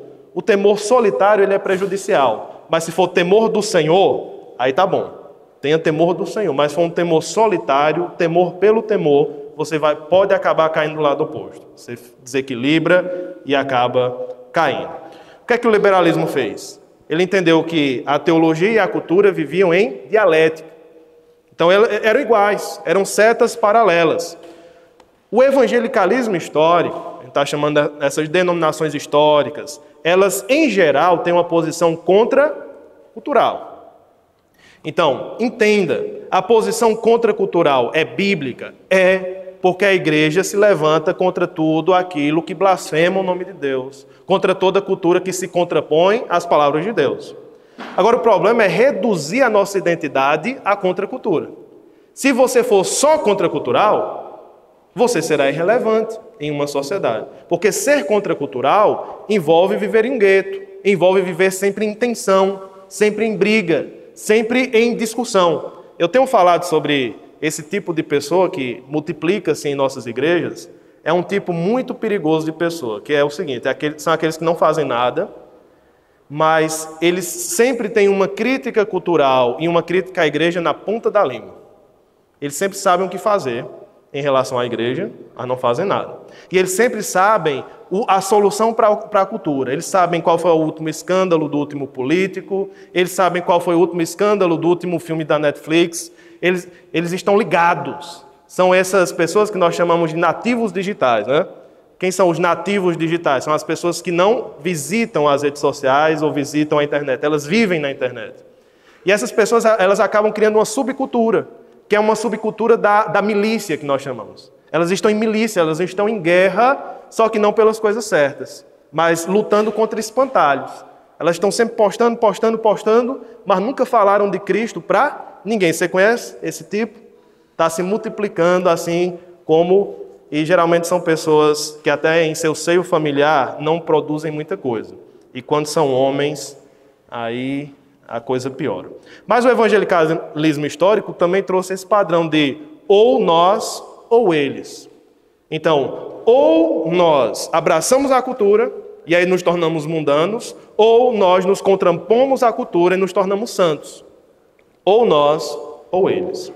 E essa mentalidade de nós contra eles, de novo, é a mentalidade da milícia. Nós estamos inimigos e somos inimigos de quem, meus irmãos? Nós somos inimigos do mundo, nós somos inimigos das forças satânicas, nós somos inimigos do pecado, de nós mesmos. Mas nós somos inimigos de pessoas? Cristo nos chamou para isso? Cristo nos chamou para uma inimizade, para uma barreira intencional, um ataque intencional?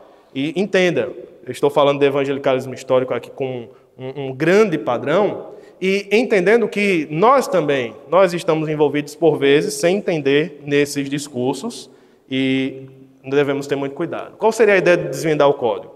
Andar com pecadores, percebe que a linha vem, mas até o momento do escândalo do evangelho. Então a ideia é nos aproximar dos pecadores, não é ceder a eles. Não é ceder às suas práticas e à sua cultura, mas andar com eles até o ponto da divergência, até o ponto do escândalo do evangelho, para ver se eles querem seguir conosco ou não. O que é então desvendar o código?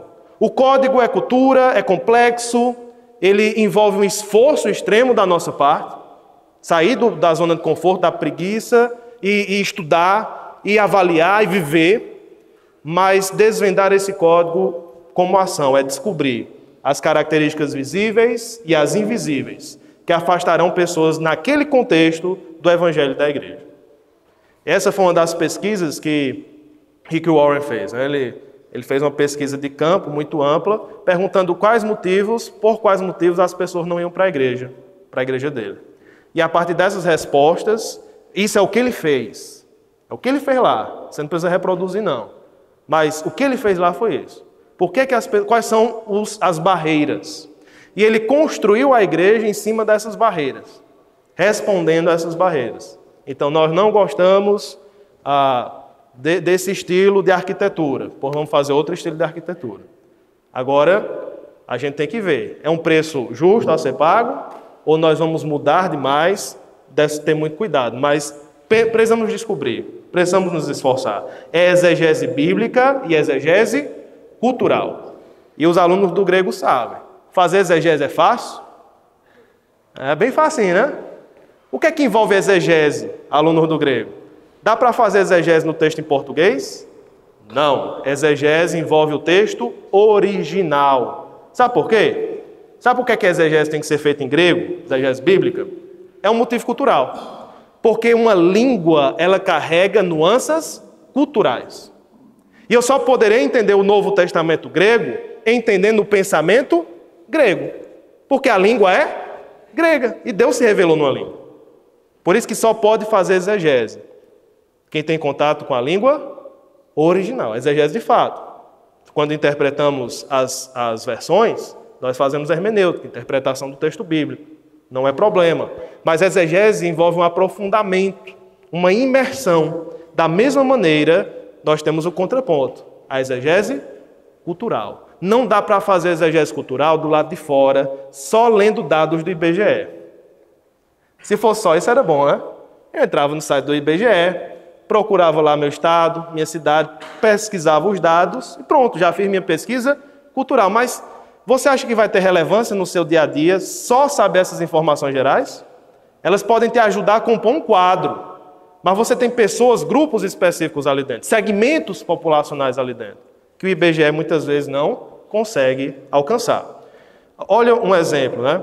Você vai pregar o Evangelho e as pessoas, elas fecharão o ouvido para o Evangelho para trazer questões que para elas são muito importantes. Eu preguei o Evangelho uma vez para uma professora e ela simplesmente desconsiderou o Evangelho e já foi para a questão que ela queria trazer. Olha, essa Bíblia que você tem aí não é machista, não? Eu acho que a Bíblia que você tem é machista. Então você vê que há uma ansiedade em torno de temas, de polêmicas, de questões contraculturais que a Bíblia tem, certo? Então você tem uma cultura do aborto, uma cultura da aceitação e da defesa do aborto. Vamos nos render a essa cultura? Não. Vamos entender essa cultura. Quais são suas raízes? Por que as pessoas chegaram a esse ponto? Que pecados são esses? Que barreiras espirituais são essas que levam as pessoas a tal extremo? Uma cultura de morte, uma cultura de assassinato? Precisamos nos aprofundar, encarnar, entrar na cultura. Esse cara que está sentado aí nessa mesa, ele está escondidozinho aí, mas é Francis Schaeffer, né? Francis Schaeffer sentado na mesa, ouvindo e falando. Dialogal. Francis Schaeffer, a gente lê os livros, né, acha uma intelectualidade e tudo, mas Francis Schaeffer tinha que ouvir Led Zeppelin, por exemplo. Ele precisava ouvir Led Zeppelin.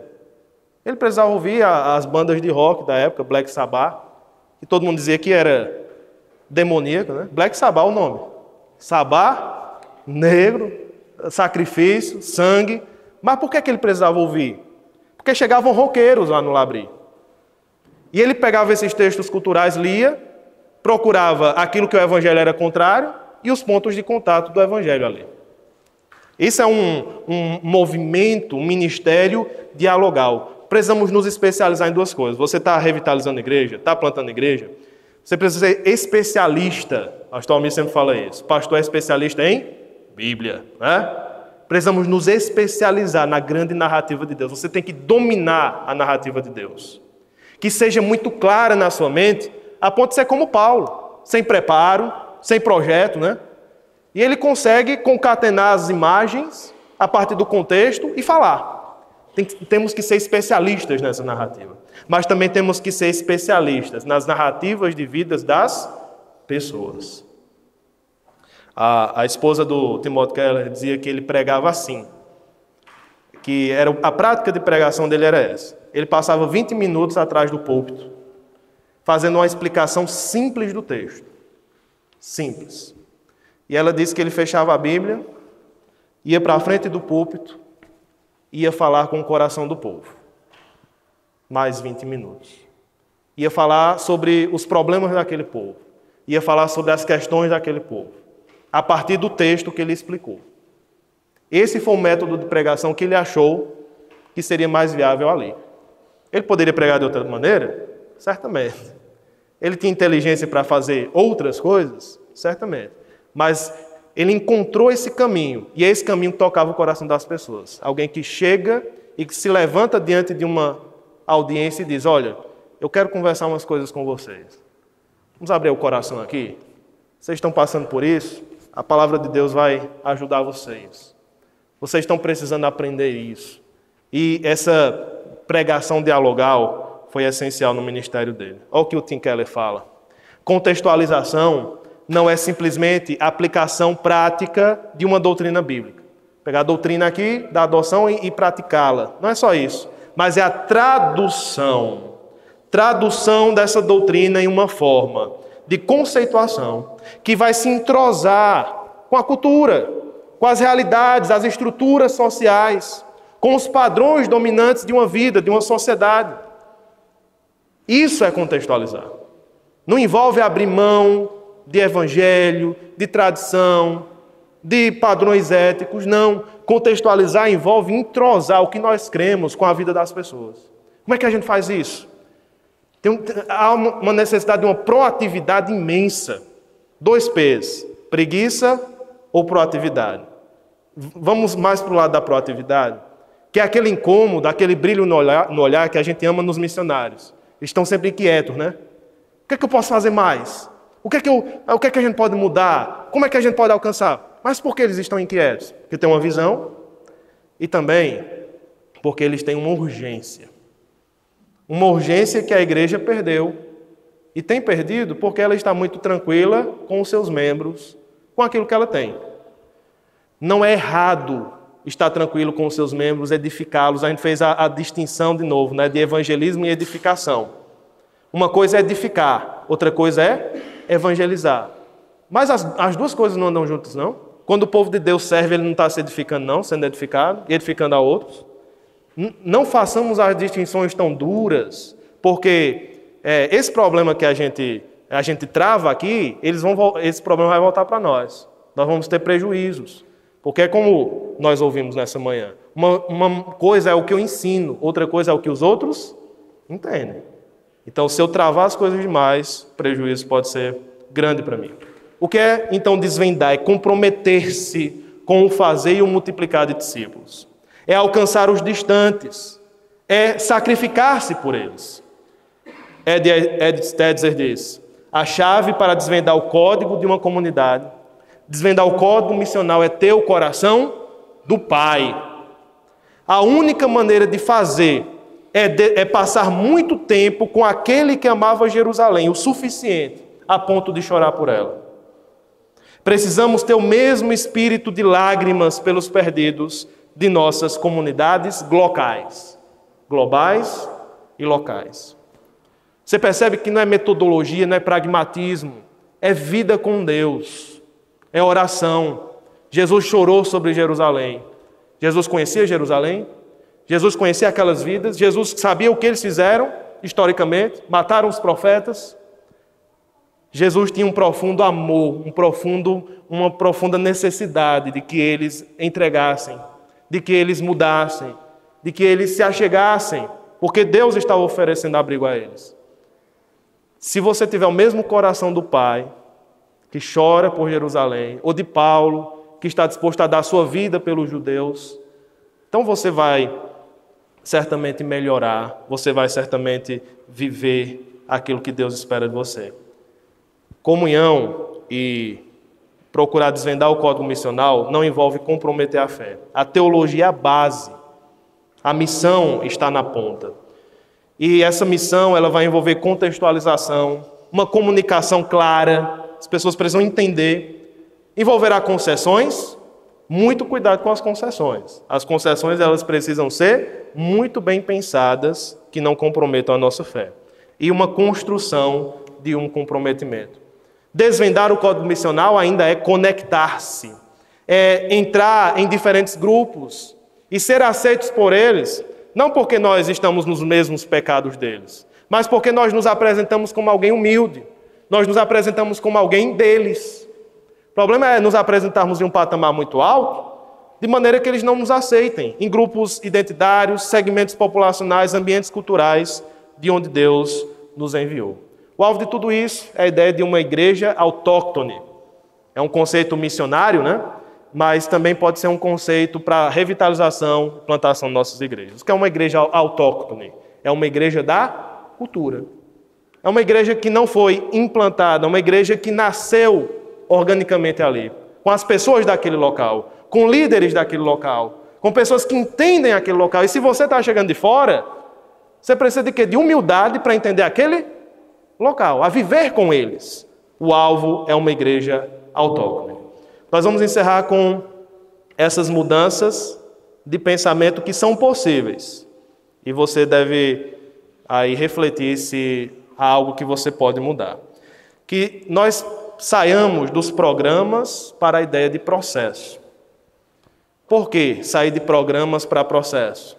Muitas vezes organizamos a igreja, a própria plantação em torno de eventos.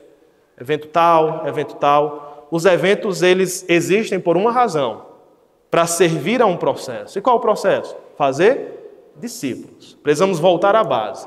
Sair de perfil demográfico, estudar IBGE, para discernimento dos dados. Pegar os dados e não colocá-los de maneira crua, mas discerni-los, entender qual é o significado desses dados. Sair de modelos pré-estabelecidos, porque fulano fez, deu certo, porque fulano está fazendo, dar certo, eu vou fazer aqui. Não.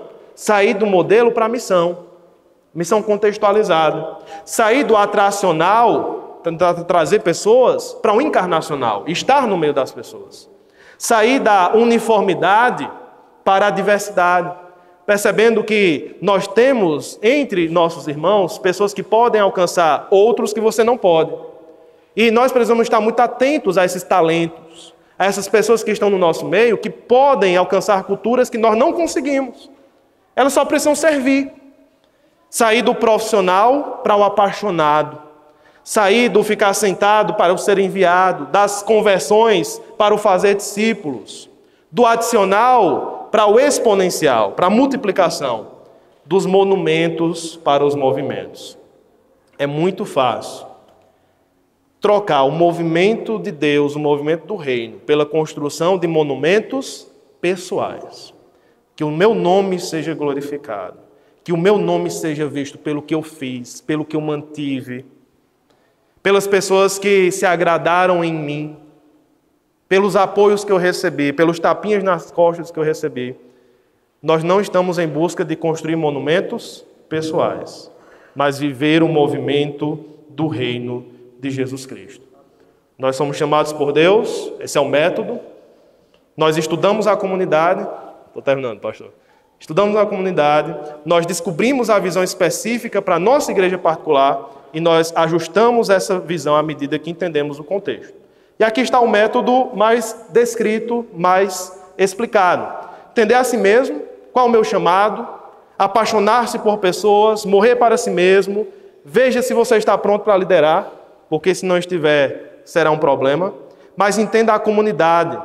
Escolha pessoas do contexto para entendê-la, identifique as barreiras, estude as informações e não se restrinja a perfis pessoais. Faça caminhadas de oração. Isso foi muito importante no projeto nas Timbaúbas, que nós estamos implantando. Nós fizemos caminhadas de oração. Botar o tênis e vamos caminhar. Caminhando, não e cantando, né? E orando. Caminhando e orando. Caminhando e orando. E orando para que Deus abra portas. E às vezes a gente encontrava alguém na rua e conversava. E essas várias caminhadas nos fizeram conhecer aquele local. Através da oração, através de um amor que ia crescendo em nossos corações. Peço que orem por isso. Examine as histórias pessoais daquele povo. O que é que essas pessoas estão vivendo? Quais são suas histórias pessoais? Entenda as redes de relação da comunidade. Identifique os grupos identitários. Últimas perguntas. Você pode responder depois. Avalie o que você pode, o que é possível contextualizar da comunicação do Evangelho, do culto, do discipulado e do evangelismo. O que é possível contextualizar hoje? Quais são os frutos fáceis que você pode tirar da árvore? O que é que você poderia fazer hoje? Que passos práticos você poderia dar para ser visto em seu contexto? Para que sua igreja seja vista em seu contexto. Não seja uma igreja que atrai crentes somente, Seja uma igreja que atrai pessoas que precisam de Jesus. O que você poderia fazer para isso melhorar? Como você pode desenvolver uma atitude de amor para a comunidade? Aqui é a ideia de uma igreja transformacional, né? Como nós podemos ser presença de amor naquele local, para aquelas pessoas? Descreva, e aqui é a principal pergunta.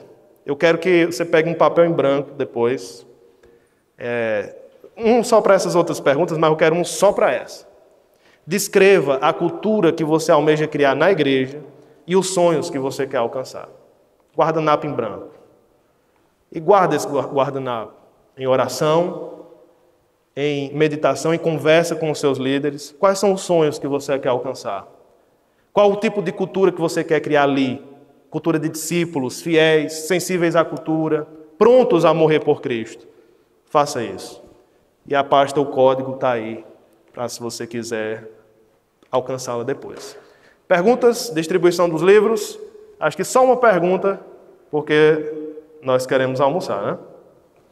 Diga lá. Pastor Ricardo Alexandre. Bom dia, pastor Rafael. Bom dia.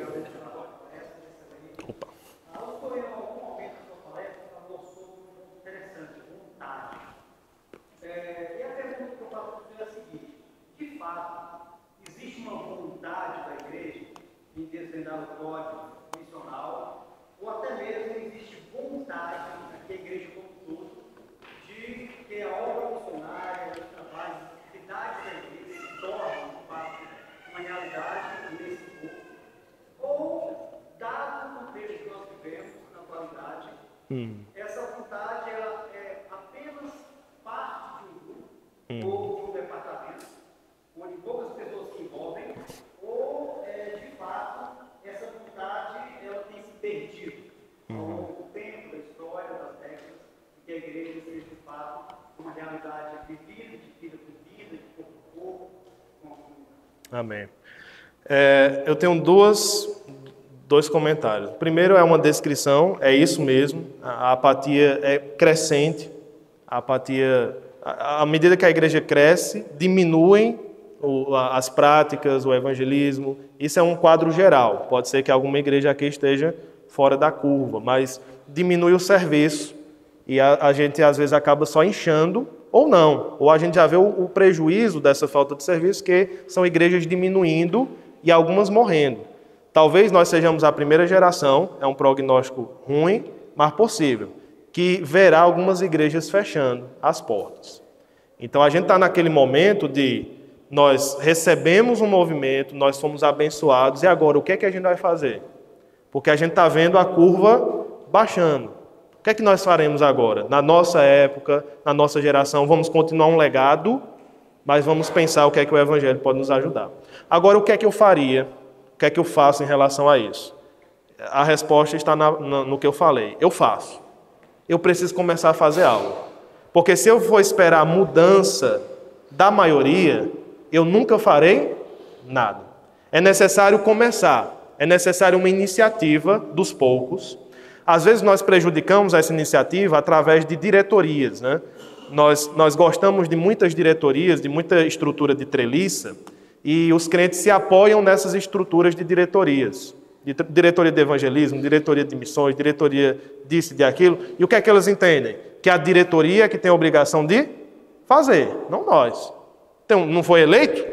É que nem político, né? É uma visão, não foi eleito? Faça, né? Ele está fazendo por mim. E aí tem aquela ideia, não vou, mas eu oro, eu contribuo, né? Mas que muitas vezes não é uma visão piedosa, é uma visão apenas de evitar o trabalho, de evitar a fadiga, né?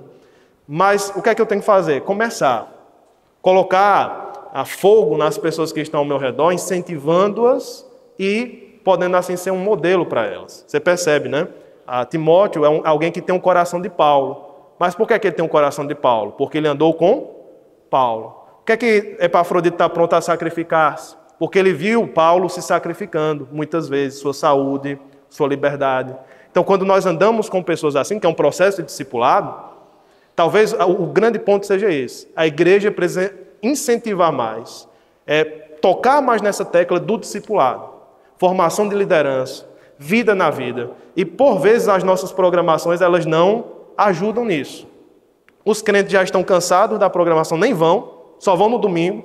E no domingo é impossível haver um processo de discipulado efetivo. É necessário que essa vida seja semanal, seja diária. Então a gente tem que estar muito preocupado hoje em como desenvolver um discipulado na igreja. Porque senão a gente não vai trabalhar só, a gente vai lá, reclama no púlpito, ninguém está vindo toda semana. Toda semana. E aí tem uma hora que alguém vai cansar, ou o pastor ou a igreja. E aí, para mim, a chave é o discipulado, para nós melhorarmos isso.